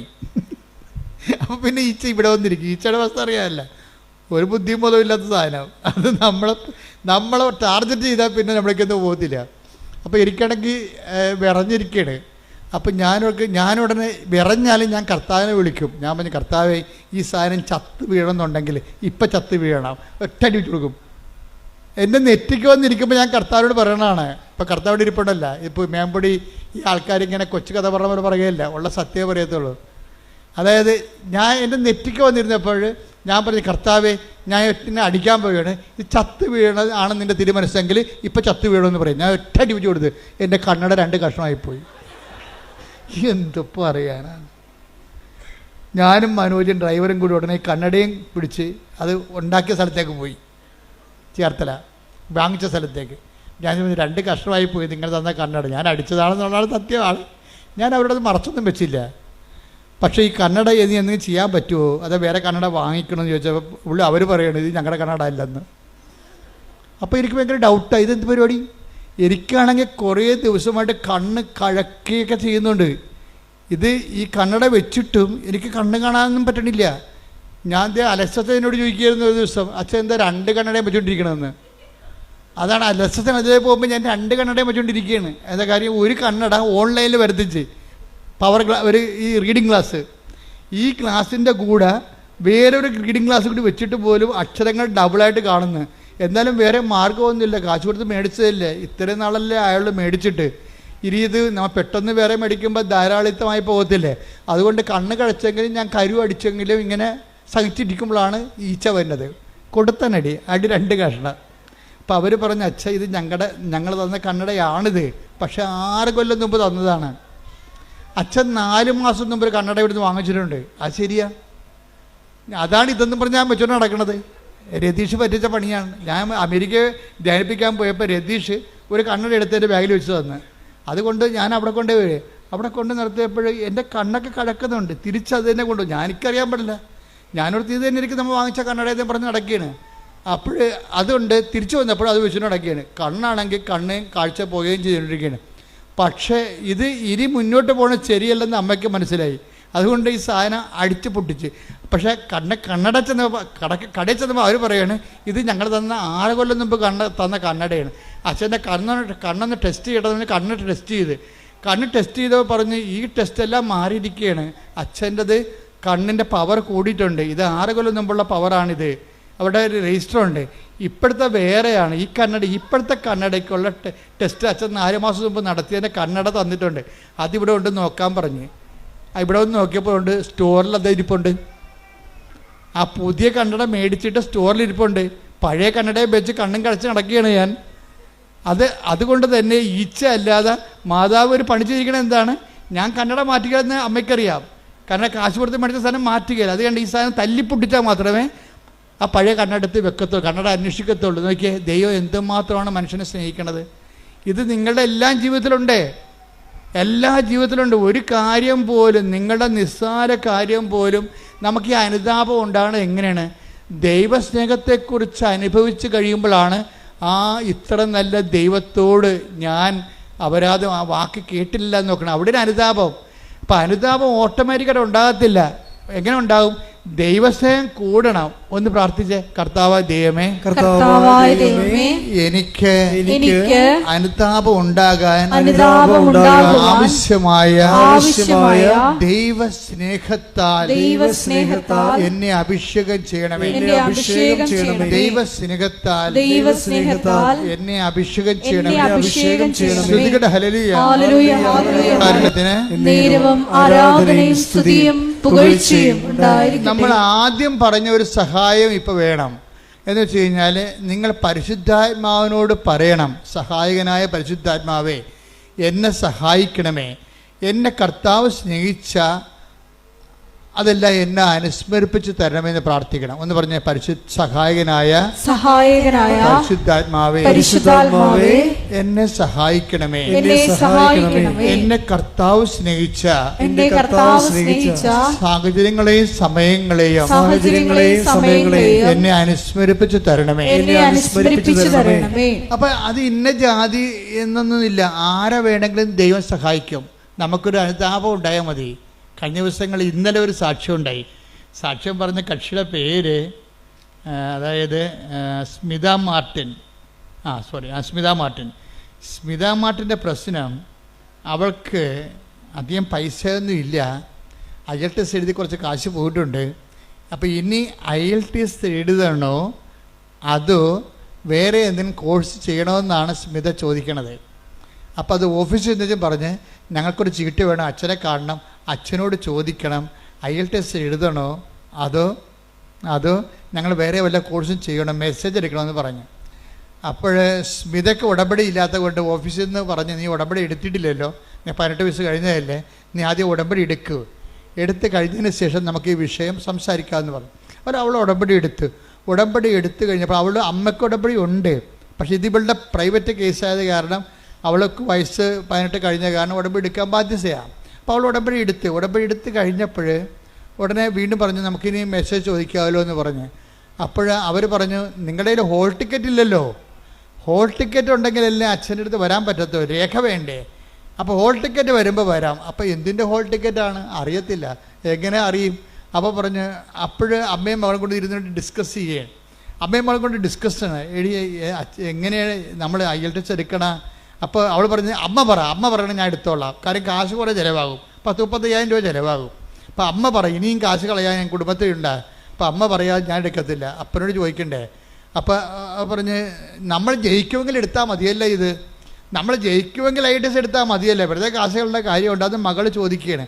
അപ്പോൾ അമ്മ പറയും എടി നമ്മൾക്ക് കുറച്ച് കഴിയുമ്പോൾ അമ്മ നമ്മളോട് പറയും എന്തെടുക്കണമെന്ന്, നീ നോക്കിക്കോ എന്ന് പറയും, നീ നോക്കിക്കോ. അപ്പോൾ അമ്മയ്ക്ക് ദർശനവരം കിട്ടി ഉടനെ. അതാ പറയണത് ഈ ദർശനവരം എന്നൊക്കെ പറയണത് നിങ്ങൾ ഓർക്കണം, ദൈവത്തെ ആത്മാർത്ഥവും അനുതാപത്തെ അന്വേഷിക്കുന്ന എല്ലാവരെയും ദൈവം സഹായിക്കും. നമ്മുടെ വിഷയം സഹായമല്ലേ. അപ്പം തന്നെ പരിശുദ്ധാത്മാവ് അമ്മയെ സഹായിച്ചു, അമ്മയ്ക്കൊരു ബോധ്യം കിട്ടി. അമ്മ ഉടനെ പറഞ്ഞു നീ നോക്കിക്കോ, കുറച്ച് കഴിയുമ്പോൾ നോക്കിക്കോ, നീ എടുക്കേണ്ട വിഷയം പരിശുദ്ധ അമ്മ കൃപാസൻ മാതാവ് തന്നെ പരിശുദ്ധാത്മാവിന് നമ്മളോട് സംസാരിക്കുമെന്ന് പറഞ്ഞു. അപ്പോൾ ഉടനെ ഇവള് പറഞ്ഞ് എനിക്ക് മനസ്സിലായി, എന്നോടും അമ്മ പറഞ്ഞായിരുന്നെന്ന് പറഞ്ഞു. അപ്പം നീ പറഞ്ഞു നിന്നോട് എന്താ അമ്മ പറഞ്ഞത്? അല്ല അമ്മയോട് എന്താ പറഞ്ഞത്? അപ്പോൾ എന്നോട് പറഞ്ഞത് ഇപ്പം നീ ഉടമ്പടിയുടെ താഴെ വന്നിട്ട് മാതാവിന് അവിടെ പോകുകയല്ലേ, പ്രദക്ഷിണത്തിന് പോകുകയല്ലേ, അപ്പം മാതാവിന് നിൻ്റെ കൈ കിട്ടിയാൽ അതിൻ്റെ അർത്ഥം നീ IELTS എടുക്കണമെന്നാണ്. അതാണ് അമ്മക്ക് കിട്ടിയ വെളിപാട്. ഉടനെ ഇവൾ പറയും എനിക്കും കിട്ടിയത് അതാണ് അമ്മ എന്ന് പറയും മാതാവിന്. പക്ഷെ മാതാവിനെ കിട്ടാൻ പാടാണ്. 25 പേരുണ്ട് ആ ഗ്രൂപ്പിൽ. 25 പേരിൽ ഇവൾക്ക് ഇവളെടുക്കണ ലോട്ടിൻ്റെ അകത്ത് മാതാവ് ഉണ്ടാകണം. ആ ഒരൊറ്റ തെളിവേ ഉള്ളൂ. അപ്പോൾ ഇവർ ചെന്ന് ഇവളുടെ അമ്മ ഇവിടെ ഇരുന്ന് പ്രാർത്ഥിക്കുന്ന അവൾ അവിടെ സ്റ്റേജിൽ പോയി ലോട്ട് കിട്ടിയപ്പോൾ ഇവൾക്ക് മാതാവിനെ കിട്ടി. എന്ന് വെച്ച് കഴിഞ്ഞാൽ അത് മാതാവിനെ പിടിച്ചുകൊണ്ട് മുത്തുക്കോടയുടെ താഴെക്കൂടി വരണമ്പോൾ അമ്മ ഇങ്ങനെ ഇവിടെ ഇരുന്ന് വെച്ചാൽ അങ്ങോട്ട് തിരിഞ്ഞു നോക്കിയപ്പോൾ മകളുടെ കൈ മാതാവ് ഇരിക്കണം. എൻ്റെ അമ്മയെന്നും പറഞ്ഞ് ഇവർ പെശര് പോലെ ഓടിച്ചെന്ന് മാതാവിനെ കെട്ടിപ്പിടിച്ച് ഉമ്മ വെച്ച്, അമ്മേ ഞങ്ങളെ വിട്ടുപോയിട്ടില്ലല്ലേ. അപ്പം പറഞ്ഞു ഇനി എത്ര 1000 രൂപ പോയാലും കുഴപ്പമില്ല, നമ്മളായിട്ട് പാസ്സാകുന്നു. അതാ വിഷയം. അത് തീരുമാനം കണ്ട ഇത് അന്തർദർശനമെന്ന് പറയും. അന്നാളുകളിൽ നിങ്ങളുടെ യുവാക്കന്മാർ ദർശനങ്ങൾ കാണുമെന്ന് പറഞ്ഞില്ലേ, പിതാക്കന്മാർക്ക് സ്വപ്നങ്ങൾ ഉണ്ടാകുമെന്ന്. അതാണ് പരിശുദ്ധാത്മാവിന്റെ പ്രവർത്തനമാണത്. ഒന്ന് എടുത്ത് take the bed of God ശ്രദ്ധിക്കട്ടെ. ഹല്ലേലൂയ. ജോയൽ 2:28. ജോയൽ 2:28. അന്ന് ഇങ്ങനെ സംഭവിക്കും. അന്ന് ഇങ്ങനെ സംഭവിക്കും. എല്ലാവരുടെയും മേൽ എന്റെ ആത്മാവിനെ ഞാൻ വർഷിക്കും. നിങ്ങളുടെ പുത്രന്മാരും പുത്രിമാരും പ്രവചിക്കും. നിങ്ങളുടെ വൃദ്ധന്മാർ സ്വപ്നങ്ങൾ കാണും. യുവാക്കൾക്ക് ദർശനങ്ങൾ ഉണ്ടാകും. അപ്പൊ ഇതെന്ന് പറയുന്നത് സഹായമാണ്, നമ്മുടെ സബ്ജക്റ്റ് സഹായമല്ലേ. അപ്പോൾ ഒരു കൺഫ്യൂഷൻ വന്നപ്പോൾ ദൈവം നമ്മളെ സഹായിക്കുകയാണ്. അപ്പം സഹായിക്കണം. ഉടമ്പടിയിലാണെങ്കിലുണ്ടല്ലോ സഹായം പെട്ടെന്നാണ് കിട്ടണത്. എന്താ കാര്യം? അപ്പം അമ്മയ്ക്കും മകൾക്കും ഒരേ സമയം തന്നെ ദർശനം കൊടുത്തു. ഞാനാണ് നിങ്ങളുടെ കയ്യിൽ വരണമെന്നുണ്ടെങ്കിൽ ഈ കാര്യത്തിൽ നിങ്ങളുടെ തീരുമാനം കറക്റ്റായിരിക്കുമെന്ന്. പക്ഷേ ഇവൾ തോറ്റുപോകും IELTS എഴുതി. അപ്പോൾ ഇവർക്ക് അപ്പനെയും മകൾക്കും അമ്മയ്ക്കും എല്ലാം സങ്കടം. പക്ഷേ അപ്പം പറയും നോ, അമ്മ പറഞ്ഞിട്ടല്ലേ നമ്മൾ IELTS എടുത്തത്. അപ്പം നിങ്ങളിങ്ങനെ വിശ്വാസിച്ച് നിൽക്കണ കാണുമ്പോൾ ഒരാൾ വന്ന് ചോദിക്കും എന്താ സങ്കടം ഇങ്ങനെ IELTS തോറ്റു എന്ന് പറയാം. തോറ്റു എന്ന് പറയുമ്പോൾ അത് റീവാലുവേഷൻ കൊടുത്താൽ പോരെ. അപ്പോൾ റീവാലുവേഷൻ കൊടുക്കുക. അതിവർക്ക് അറിയത്തില്ല. എല്ലാവർക്കും അറിയാം, പക്ഷേ ഇവർക്ക് അറിയത്തില്ല റീവാലുവേഷൻ കൊടുക്കണമെന്ന്. റീവാലുവേഷൻ കൊടുക്കണമെങ്കിൽ പിന്നെ അത്രയും കാശ് തന്നെ അടക്കണം. അത്രയും അടക്ക് വീണ്ടും നമ്മൾ ഈ പേപ്പർ അല്ലെങ്കിൽ സൈറ്റ് നോക്കാൻ കൊടുക്കണം. അപ്പോൾ അത്രയും പൈസ അടച്ചിട്ട് അപ്പം പറയും കുഴപ്പമില്ല, മാതാവാണല്ലേ നമ്മളോട് IELTS എടുക്കാൻ പറഞ്ഞത്, അതുകൊണ്ട് റീവാലുവേഷൻ കൊടുക്കുമ്പോൾ ഇപ്പം നീ എഴുതിയപ്പോൾ തോക്കുമെന്ന് ഉറപ്പല്ലേ, എഴുതിയപ്പോൾ തോറ്റു. ഇനി നീ റീവാലുവേഷൻ ജയിക്കുകയാണെങ്കിൽ അതിൻ്റെ അർത്ഥം എന്താണ്? Not by merit but by grace. അത് നിൻ്റെ കഴിവല്ല, അമ്മയുടെ കൃപയാണെന്ന്. അതുപോലെ റീവാലുവേഷൻ കൊടുത്തു കഴിഞ്ഞപ്പോഴുണ്ട് അവൾ ജയിച്ച്. അപ്പോൾ ഇതൊരു സ്റ്റോറിയാണ് ശരിക്കും പറഞ്ഞാൽ. അതായത് ഉടമ്പടി എന്ന ഓരോ ഉടമ്പടിയും ഓരോ ദൈവാനുഭവത്തിൻ്റെ സുവിശേഷമാണ് എല്ലാം.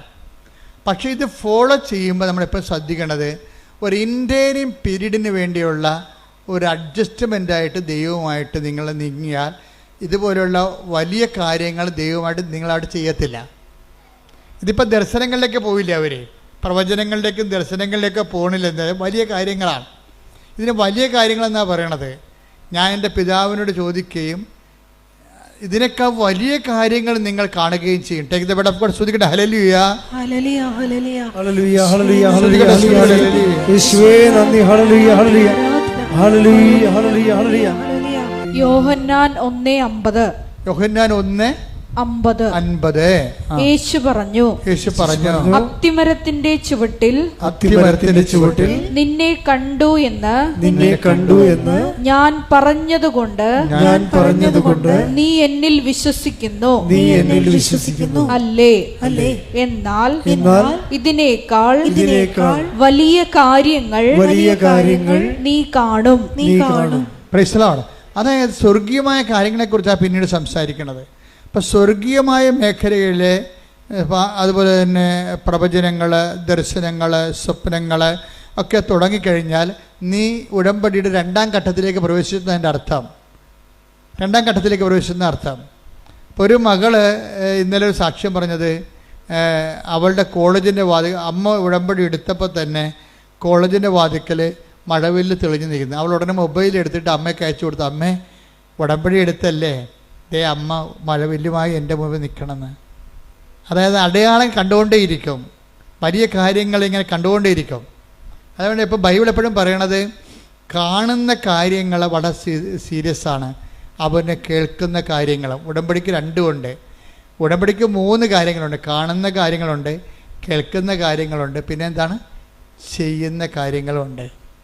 ദൈവമായിട്ട് ഇടപെടുന്നതെല്ലാം ഈ ഒരു 3 ഘട്ടങ്ങളെയും അഡ്രസ്സ് ചെയ്യേണ്ടി വരും. കാണുന്ന കാര്യങ്ങൾ, കേൾക്കുന്ന കാര്യങ്ങൾ, ചെയ്യുന്ന കാര്യങ്ങൾ. എന്താ കാര്യം വെച്ച് കഴിഞ്ഞാൽ സാക്ഷ്യത്തിൻ്റെ അകത്തെല്ലാം ഇതെല്ലാം സാക്ഷ്യത്തിലേക്ക് നമ്മൾ നയിക്കണമെങ്കിൽ ഈ 3 കാര്യങ്ങളും ഒരുമിച്ച് കൺകർ ചെയ്യേണ്ടി വരും. അപ്പോൾ നിങ്ങളെന്ന് വെച്ചാൽ പ്രാർത്ഥന മാത്രം കൊണ്ടിരുന്ന സാക്ഷ്യം ഉണ്ടാകത്തതെന്നായി പറയണതിൻ്റെ അർത്ഥം പിടിയാ. നിങ്ങൾക്ക് പലർക്കും അബദ്ധം പറ്റണത് ചുമ്മാ ഇത് പ്രാർത്ഥനയാക്കി മാത്രം കളയും. പ്രാർത്ഥനയല്ല, പിന്നെ എന്താണ്, അതിൻ്റെ അകത്ത് പ്രവർത്തനങ്ങളുണ്ട്, പ്രഖ്യാപനങ്ങളുണ്ട്. ശ്രുതിയുടെ മക്കളെ യേശുവേ സ്തോത്രം. ഹല്ലേലൂയ. 2 രാജാക്കന്മാർ 2:21 എടുത്ത്. 2 രാജാക്കന്മാർ 2:21. അവൻ ഉറവയ്ക്കടുത്തു ചെന്ന്, അതായത് ഇസ്രായേൽ ജനം വഴിമധ്യേ ഒരു ഉറവയിലെത്തിയപ്പോൾ അത് കുടിച്ചവർക്ക് ഭയങ്കര കയ്പ് തോന്നി. അതാണ് വിഷയം. വായിച്ചോളൂ. ഉപ്പ് അതിലിട്ടുകൊണ്ട് പറഞ്ഞു, കർത്താവ് അരുൾ ചെയ്യുന്നു, ഞാൻ ഈ വെള്ളം ശുദ്ധീകരിച്ചിരിക്കുന്നു. ഇനി ഇത് മരണത്തിനോ ഫലശൂന്യതയ്ക്കോ കാരണമാവുകയില്ല. അതായത് ഉപ്പിട്ട് കഴിയുമ്പോൾ എന്ത് പറയും, ഉപ്പിടണത് എന്താണ്, പ്രയോഗമാണ്. ആ പ്രയോഗത്തിൽ തന്നെ പ്രഖ്യാപനം ഇരിപ്പുണ്ട്. എന്താണ്, ഒന്നുകൂടി വായിച്ചേ. അവൻ ഉറവയ്ക്ക് അടുത്ത് ചെന്ന്, വിഷം പിടിച്ച ഉറവയ്ക്ക് അടുത്ത് ചെന്നിട്ട്, വിഷമുള്ള ഉറവയ്ക്ക് അടുത്ത് ചെന്നിട്ട് അവൻ എന്ത് ചെയ്തു, ഉപ്പ് അതിലിട്ടുകൊണ്ട് പറഞ്ഞു, കർത്താവിന്റെ നാമത്തിൽ ഉപ്പിട്ടുകൊണ്ട് പറഞ്ഞു. എന്താണ്, കർത്താവ് അരുൾ ചെയ്യുന്നു, ഞാൻ ഈ വെള്ളം ശുദ്ധീകരിച്ചിരിക്കുന്നു. ഇനി ഇത് മരണത്തിനോ ഫലശൂന്യതയ്ക്കോ കാരണമാവുകയില്ല. അതായത് കർത്താവ് അരുളി ചെയ്യുന്നു, ഇതിന് മരണത്തിന് കാരണമാവുകയില്ല, ഫലശൂന്യതയ്ക്ക് കാരണമാവുകയില്ല എന്ന് പറഞ്ഞാൽ എന്താണ്, ഉപ്പ് ഇടണത് പ്രയോഗവും മരണത്തിന് കാരണമാവുകയില്ല എന്ന് പറയുന്നത് പ്രഖ്യാപനവുമാണ്, ദൈവത്തിലുള്ള പ്രഖ്യാപനവുമാണ്. ഇതുകൊണ്ടാണ് ചില ആൾക്കാർ പണ്ട് പല കാര്യങ്ങൾ ചെയ്യുമായിരുന്നു. പിന്നെ ആൾക്കാരത് ഓവറായിട്ട് ചെയ്യാൻ തുടങ്ങിയപ്പോഴാണ് ഞങ്ങൾ ഈ പത്രത്തിൻ്റെ കാര്യങ്ങളൊക്കെ ഒന്ന് സബ്സിഡാക്കി കളഞ്ഞത്. പക്ഷേ എന്നാലും ഉപ്പ് ഇപ്പോഴും ഇടുന്നുണ്ട് ആൾക്കാർ. മാവ് പൂത്തില്ലെന്ന് പറഞ്ഞു കഴിഞ്ഞാൽ ഉടനെ കൊണ്ടുപോയി അവർ ഉപ്പിട്ട് വിശ്വാസപ്രമാണം ചെല്ലും. ഇവിടെ ഞങ്ങളെ സംബന്ധിച്ചിടത്തോളം ഇവിടെ ഞങ്ങളെ തിരക്കാനോ പറയാനോ അന്വേഷിക്കാനോ ഞങ്ങളെ റെക്കമെൻഡ് ചെയ്യാനോ ആരുമില്ല എന്ന് പറഞ്ഞാൽ പരീക്ഷ ഹോളിലും ആൾക്കാർ കൊണ്ടുപോയി ഉപ്പ് പ്രയോഗിക്കും. എന്താ കാര്യം? കർത്താവ് അരുളി ചെയ്യുന്നു, എനിക്കിത് തോൽവിക്ക് കാരണമാകുകയില്ല. പ്രഖ്യാപനമാണത്. മനസ്സിലായില്ലേ? അപ്പോൾ ഇങ്ങനെ ദൈവമായി, പക്ഷെ അങ്ങനെ എപ്പോഴും നമ്മൾ ശ്രദ്ധിക്കേണ്ടത്, ദൈവമായിട്ട് നമ്മൾ അമീക്കബിൾ റിലേഷനിലേക്ക് വന്നു നമ്മൾ ദൈവമായിട്ട് ഒരു സംശയമില്ലാത്ത ഒരു ബന്ധം, സംശയമില്ലാത്ത എപ്പോഴും വരണത് ഉടമ്പടിക്ക് വേണ്ട വിശ്വാസം, സംശയമില്ലാത്ത വിശ്വാസം വരണം. പ്രീഡിയ, നിങ്ങൾക്ക് ഉടമ്പടിയിൽ ഈ പ്രഖ്യാപനം ഫലിക്കാത്തതിൻ്റെ കാരണം സംശയത്തിൻ്റെ കണ്ടൻ്റ് ഉള്ളത് കൊണ്ടാണ്.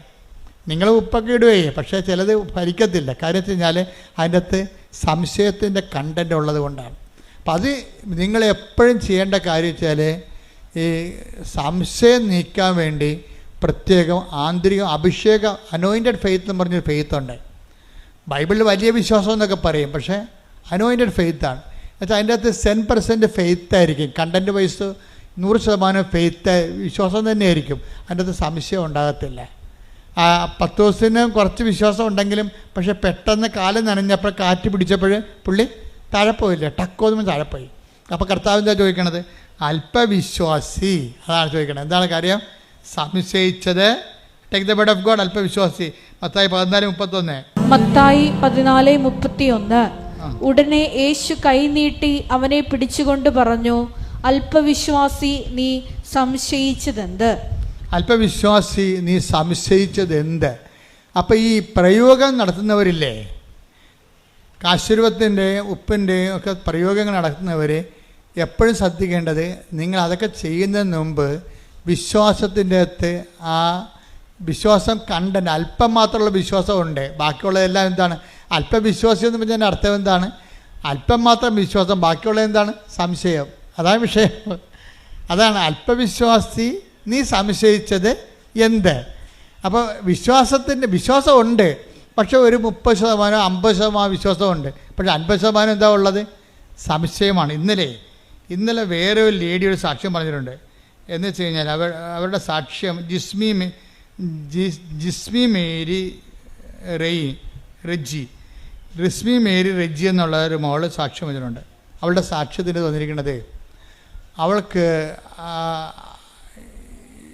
അവൾ പഠിച്ചത് സൈക്കോളജിയാണ്.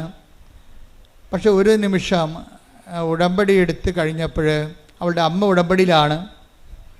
പക്ഷേ സൈക്കോളജിയുടെ ഉപരിപഠനം എടുത്ത് ഡോക്ടറേറ്റ് എടുത്തിട്ട് കോളേജൊക്കെ പഠിപ്പിക്കുക, അല്ലെങ്കിൽ ആ മേഖലയിൽ കൗൺസിലിംഗ് ഒക്കെ എടുത്ത് പോവുക എന്നുള്ള ഉദ്ദേശമാണ് ഇവിടെ പണ്ട് മുതലെയുള്ള ഇവളുടെ ഒരു ആഗ്രഹമാണ്. പക്ഷേ കുറച്ച് കഴിഞ്ഞപ്പോൾ ഇവൾക്ക് ഒരു പെർപ്ലക്ഷൻ ഉണ്ടായി. എന്ന് വെച്ച് കഴിഞ്ഞാൽ, ഞാനിത് കൊണ്ട് ഗതി പിടിക്കുമോ, എൻ്റെ കുടുംബത്തിലെ കടങ്ങൾ പരിഹരിക്കാൻ പറ്റുമോ എന്നൊക്കെ പറഞ്ഞ് അവൾക്ക് ഡൗട്ടായി കഴിഞ്ഞപ്പോൾ അവൾക്ക് പെട്ടെന്ന് ഇവൾ തീരുമാനം എടുത്ത് പറഞ്ഞ് നേഴ്സിംഗ് പറ്റിയ പഠിക്കാമെന്ന് പറഞ്ഞു. അപ്പോൾ അമ്മയെ വിളിച്ചപ്പോൾ അമ്മയ്ക്ക് ഭയങ്കര സന്തോഷം. കാര്യം ഇവൾ സൈക്കോളജി എന്ന് പറഞ്ഞ് കെട്ടിച്ചാടിയ കാരണം അമ്മ പിന്നെ ഭയങ്കര സങ്കടപ്പെട്ട് ജീവിക്കുകയാണ്. അവൾ ഇസ്രയേലിലാണെങ്കിലും ഈ മകളുടെ പഠനത്തിൽ അവൾക്ക് അത്രയ്ക്ക് അവളുടെ ഒരു കപ്പാസിറ്റി, സൈക്കോളജിക്ക് എടുക്കുന്നവർക്ക് വേറെ ഒരു കലിബറല്ലേ, വേറെ കപ്പാസിറ്റിയാണ്. ആ ഒരു കപ്പാസിറ്റി ഇവർക്ക് ഇല്ലല്ലോ എന്ന് എന്തോ അവർക്കൊരു അസ്വസ്ഥത. പക്ഷേ ഇവിടെ നേഴ്സിംഗ് എന്ന് പറഞ്ഞപ്പോൾ അമ്മയ്ക്ക് ഇഷ്ടം. അപ്പോൾ അമ്മ പറഞ്ഞു, അങ്ങനെയാണെങ്കിൽ ആസ്ട്രേലിയയിൽ പോയി മകളെ എന്ന് പറഞ്ഞു. ആസ്ട്രേലിയയിൽ പോകാൻ പറഞ്ഞു. അപ്പോൾ ആസ്ട്രേലിയയിൽ പോകാൻ നേരത്തെ ഇവളുടെ CV മാർക്ക് ലിസ്റ്റ് അയച്ചു കൊടുത്തു. പക്ഷേ ആദ്യമൊക്കെ ഇവൾ വിചാരിച്ച കോളേജിൽ കിട്ടാൻ വേണ്ടി ഇവൾ ഉടമ്പടി എടുത്തിട്ടുണ്ട്. പക്ഷേ ആ കോളേജിൽ കിട്ടണില്ല. പക്ഷെ പെട്ടെന്ന് ഈ ഉടമ്പടി എടുത്ത് പ്രെയർ തുടങ്ങിയപ്പോൾ തന്നെ ആസ്ട്രേലിയയിൽ നിന്ന് ഇവൾ പറഞ്ഞ കോളേജിൽ നിന്ന് ഇവർക്ക് ഒരു ഓഫർ ലെറ്റർ വന്ന് അത് ഓക്കെ ആയി. പിന്നെ ബാങ്ക് ലോണും ഒക്കെ ഓക്കെ ആയി. പെട്ടെന്ന് ഓക്കെ ആയി കഴിഞ്ഞപ്പോൾ ഇവൾക്ക് പറയണ, അത് എൻ്റെ നല്ല മാർക്കാണ്. അപ്പോൾ എനിക്കെൻ്റെ നല്ല മാർക്കുള്ളത് കൊണ്ടാണ് എനിക്ക് ആദ്യം യേശുവേ സ്തോത്രം എന്നൊക്കെ പറഞ്ഞെങ്കിലും പിന്നീട് ഇവിടെ കളം മാറി. അങ്ങനെയാണല്ലോ ഈ പല ആൾക്കാർക്കും സംഭവിക്കുന്നത്. എന്ന് വെച്ച് കഴിഞ്ഞാൽ ഇവരിങ്ങനെ യേശുവേ സ്വസ്ത്രം സൂത്രം എന്നൊക്കെ പറയുന്നുണ്ടെങ്കിലും ഇവരുടെ അടിമനസ്സിൽ ഇവർ പറയും ഇതെൻ്റെ കഴിവ് കൊണ്ടാണെന്ന് പറയും. ഇവർക്ക് അങ്ങനെ സംഭവിച്ചിരുന്നില്ല. ആരാണത്? അവളുടെ അതായത് ജുസ്മേരിക്ക് എന്താ പറയണത്? ഇത് എൻ്റെ മാർക്ക് ഹൈ മാർക്കല്ലേ, എബവ് 90 മാർക്കുണ്ട്, എബവ് 90% മാർക്കുണ്ട്. അപ്പോൾ എൻ്റെ മാർക്ക് കണ്ടിട്ട് അവർ മലന്ന് പോയി കാണും, അതുകൊണ്ടാണ് എനിക്ക് അഡ്മിഷൻ കിട്ടിയെന്ന് പറയുമ്പോൾ എന്ത് പറ്റി? ദൈവം ചെയ്ത് ദൈവം ഞൊട്ടി. കണ്ട സംഭവം കണ്ട? അപ്പോൾ ഇങ്ങനെ ഉള്ളിലിരിപ്പ് ചില ആൾക്കാർക്കുണ്ട്. ഉള്ളിലിരിപ്പ് നിങ്ങൾ പുറത്ത് ഇങ്ങനെ പ്രാർത്ഥിക്കുമെങ്കിലും നിങ്ങളുടെ ഉള്ളിലിരിപ്പ് നിങ്ങളുടെ കേമത്വം കൊണ്ടാണ് എന്ന് നിങ്ങൾക്ക് തോന്നിയാൽ, അപ്പം നിങ്ങൾക്ക് ചെറുക്കനെ കിട്ടിയ ഒരു കല്യാണം പെണ്ണിനെ കിട്ടിയ അതൊക്കെ എൻ്റെ കഴിവും എൻ്റെ സർവീസും എൻ്റെ ശമ്പളവും എൻ്റെ സൗന്ദര്യം കൊണ്ടാണെന്നൊക്കെ പറഞ്ഞ് കുറച്ച് ഉള്ളിൽ നിങ്ങൾ അങ്ങനെ ധരിക്കും. അതോടുകൂടി ഒരു തീരുമാനം ഉണ്ടാകും. എന്താ കാര്യം? പിന്നെ ഈ പേപ്പർ ഡീഡ്ക്ക് ദൈവം വഴി മഷിയിട്ടൊക്കെ കാണത്തില്ല. എന്താ കാര്യം?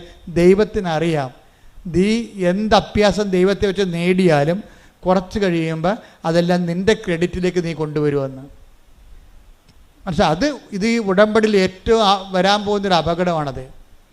നിങ്ങളെ ഒരു വിശ്വാസം നിന്ന് കഴിഞ്ഞാൽ എല്ലാ കാലത്തും ആ വിശ്വാസം കീപ്പ് ചെയ്യണം. അല്ലെങ്കിൽ 6 മാസം കഴിയുമ്പോൾ പണ്ട് കുറുക്കൻ നീലച്ചായത്ത് വീണ പോലെ മഴ പെയ്ത് കഴിയുമ്പോൾ ഭഗവാൻ ലക്ഷണം മാറി പഴയ കുറുക്കനായി വരും. ആദ്യം കൃഷ്ണനാണെന്നൊക്കെ പറഞ്ഞിരിക്കുകയായിരുന്നു, നീലച്ചായത്ത് വീണാണേ. പക്ഷെ പെട്ടെന്ന് മഴ പെയ്യുമെന്ന് ഓർത്തില്ല. അതുപോലെ എന്തെങ്കിലും പ്രയാസം കുറച്ച് കഴിയുമ്പോൾ നിങ്ങൾ മാറി ചിന്തിക്കും, കളം മാറ്റി പിടിക്കും. എന്താണ്? അതെൻ്റെ മാർക്ക് കൊണ്ട് ആണ് ജയിച്ചതെന്ന് പറയും. അതോടുകൂടി പ്രശ്നമായി. എന്താ? അതിനാണ് ഈ അല്പവിശ്വാസം എന്ന് പറയണത്. എന്താ കാര്യം? വിശ്വാസമുണ്ട്, പക്ഷേ ഉള്ളിൽ അടിമനസ്സിൽ ഈ ഡീപ്പ് സ്റ്റേറ്റ് എന്ന് പറഞ്ഞ പോലെ ഒരു ഡീപ്പ് പേഴ്സണുണ്ട്. നീ പുറമേ ഇങ്ങനെ ദൈവമാണ് പ്രാർത്ഥനയെന്നൊക്കെ പറയുമെങ്കിലും നിൻ്റെ ഉള്ളിൽ നീ ചിന്തിക്കും. എന്താ ചിന്തിക്കണത്? എൻ്റെ മാർക്കും സൂപ്പറായിരുന്നല്ല. എങ്ങനെയുണ്ട് പരിപാടി? എൻ്റെ മാർക്കും സൂപ്പറായിരുന്നല്ല. ഇങ്ങനെ ഒരു സമയത്ത് ചിന്തിച്ചാൽ പിന്നെ ഒരിക്കലും നിനക്ക് അനുദപിക്കാതെ ഇനി ദൈവത്തിലേക്ക് വരാൻ പറ്റത്തില്ല. കാര്യം എന്താണ്? നീ ദൈവത്തിന് പിടികൊടുത്തു. ഒന്നാമത്തെ ലോക ഇഡിയറ്റാണ് നീ.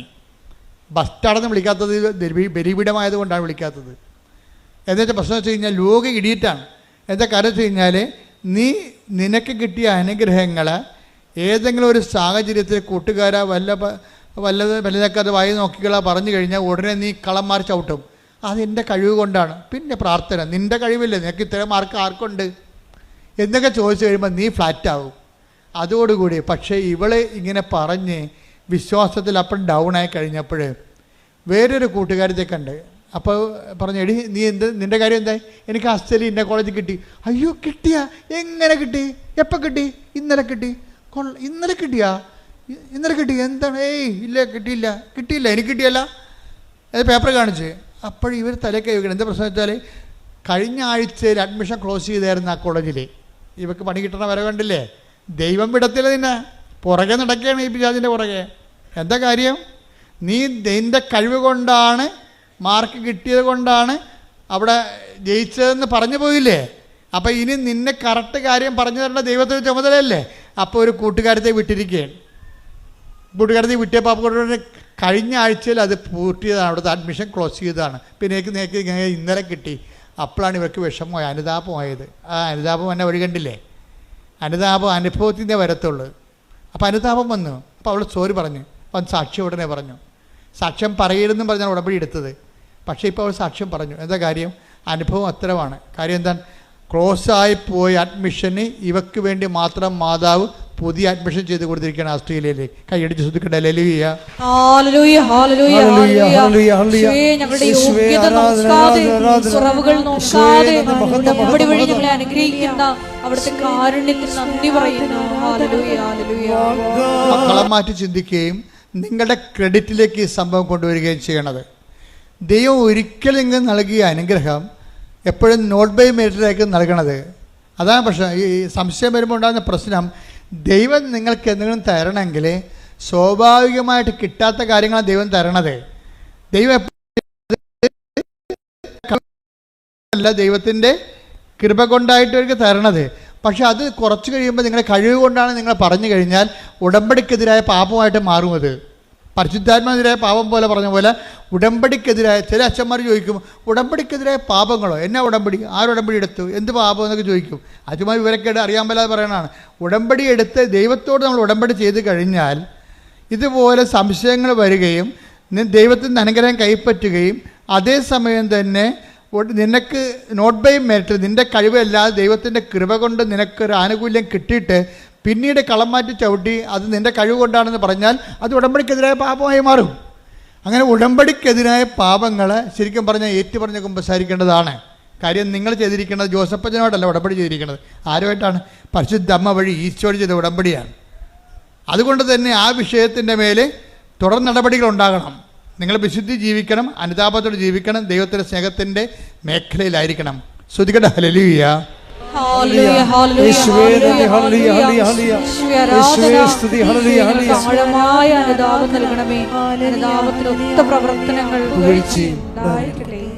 എൻ്റെ പ്രിയപ്പെട്ടവരെ, രോഗസൗഖ്യ പ്രാർത്ഥനയിലേക്കും ജീവിത ദുരിത തടസ്സ നിവാരണ പ്രാർത്ഥനയിലേക്ക് പ്രവേശിക്കുന്ന സമയമാണ്. ആദ്യമായി തന്നെ അഭിഷേകത്തോടെ അച്ഛൻ പറയുന്നത് ഏറ്റുചൊല്ലി പ്രാർത്ഥിക്കാം. കർത്താവായ ദൈവമേ, കർത്താവായ ദൈവമേ, അന്ധന് കാഴ്ച നൽകിയവനെ, ചെകിടന് കേട് നൽകിയവനെ, ഊമന് സംഭാഷണം നൽകിയവനെ, മഹോരോഗ്യ സുഖപ്പെടുത്തിയവനെ, തളർവാരോഗ്യ സുഖപ്പെടുത്തിയവനെ, മരിച്ചവനെ ഉയർപ്പിച്ചവനെ, നിന്റെ തിരുനാമത്തിന് സ്വസ്ത്രം ചെയ്യുന്ന കർത്താവേ, നിന്റെ തിരുമുറിവാർന്ന വലത് കരം അങ്ങയുടെ മക്കളുടെ മേൽ വെക്കണമേ കർത്താവേ. അങ്ങയുടെ തിരുമുറിവാർന്ന വലത് കരം അങ്ങയുടെ മക്കളുടെ മേൽ വെക്കണമേ. സന്ധിബന്ധങ്ങളില് കർത്താവിന്റെ രക്തം നിറയട്ടെ. മാംസപേശികളില് കർത്താവിന്റെ രക്തം നിറയട്ടെ. രക്തഞരമ്പുകളില് കർത്താവിന്റെ രക്തം നിറയട്ടെ. എല്ലാ കോശങ്ങളും യേശുവിന്റെ നാമത്തില് തുള്ളിച്ചാരട്ടെ. എല്ലാ കോശങ്ങളും ഹല്ലേലൂയ പാടി യേശുവിന്റെ നാമത്തിൽ കുതിച്ചു ചാരട്ടെ. യേശുവിന്റെ നാമത്തിലെ മാരക രോഗങ്ങള്, യേശുവിന്റെ നാമത്തിലെ തീരാവേദികള്, യേശുവിന്റെ നാമത്തിൽ മഹാരോഗങ്ങള്, യേശുവിന്റെ നാമത്തില് മാറിപ്പോകട്ടെ.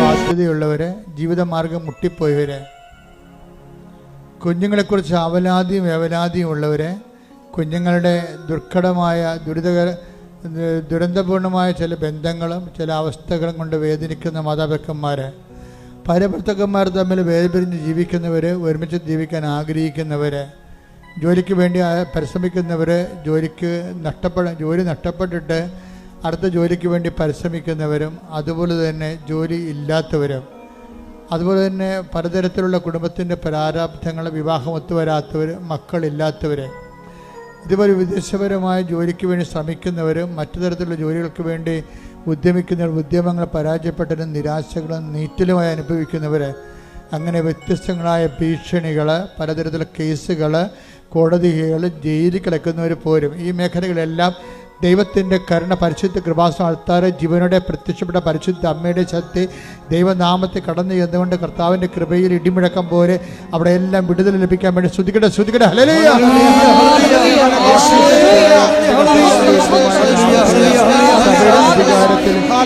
അടയാളത്തിൽ ദൈവത്തിൻ്റെ ശക്തിയാൽ, ദൈവത്തിൻ്റെ ശക്തി, ജീവിത ദുരിതങ്ങള്, ജീവിത തടസ്സങ്ങള്, മാർഗ തടസ്സങ്ങള് യേശുവിന്റെ നാമത്തില്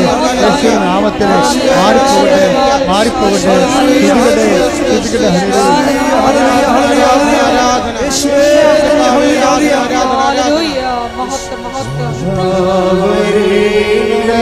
അവരെ സമർപ്പിക്കുക. പരിശുദ്ധയുടെ മാധ്യസ്ഥ ഈശോയ്ക്ക് ഏൽപ്പിക്കുക.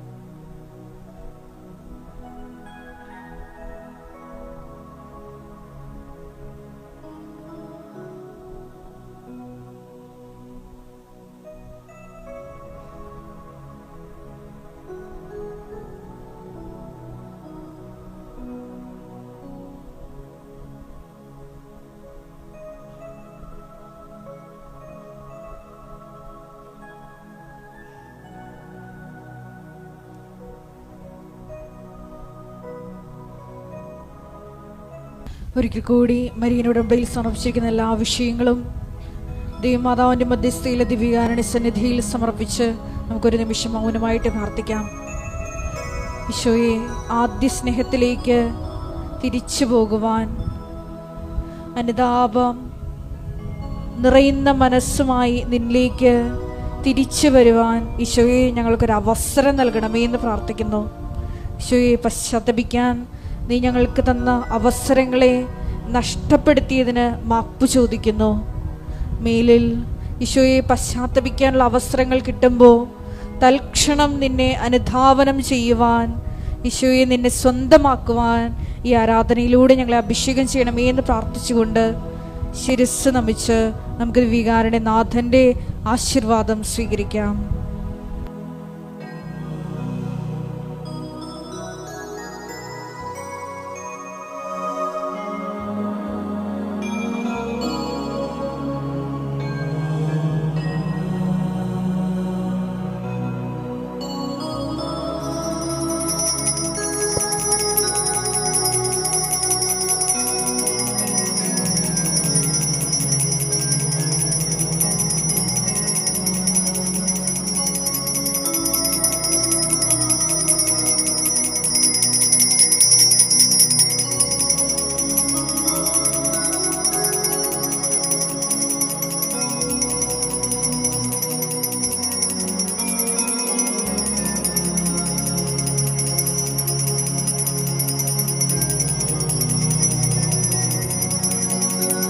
പരിശുദ്ധ പരമമാ ദിവ്യകാരുണ്യമേ, എന്നുമെന്നും അങ്ങേക്ക് ആരാധന. പരിശുദ്ധ പരമമാ ദിവ്യകാരുണ്യമേ, എന്നുമെന്നും അങ്ങേക്ക് ആരാധന. പരിശുദ്ധ പരമമാ ദിവ്യകാരുണ്യമേ, എന്നുമെന്നും അങ്ങേക്ക് ആരാധന.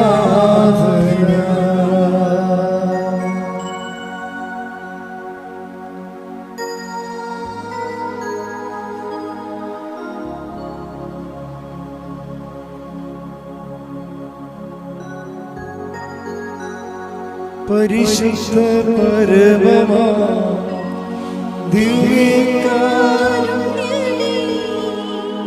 എന്നുമെന്നും അങ്ങേക്ക്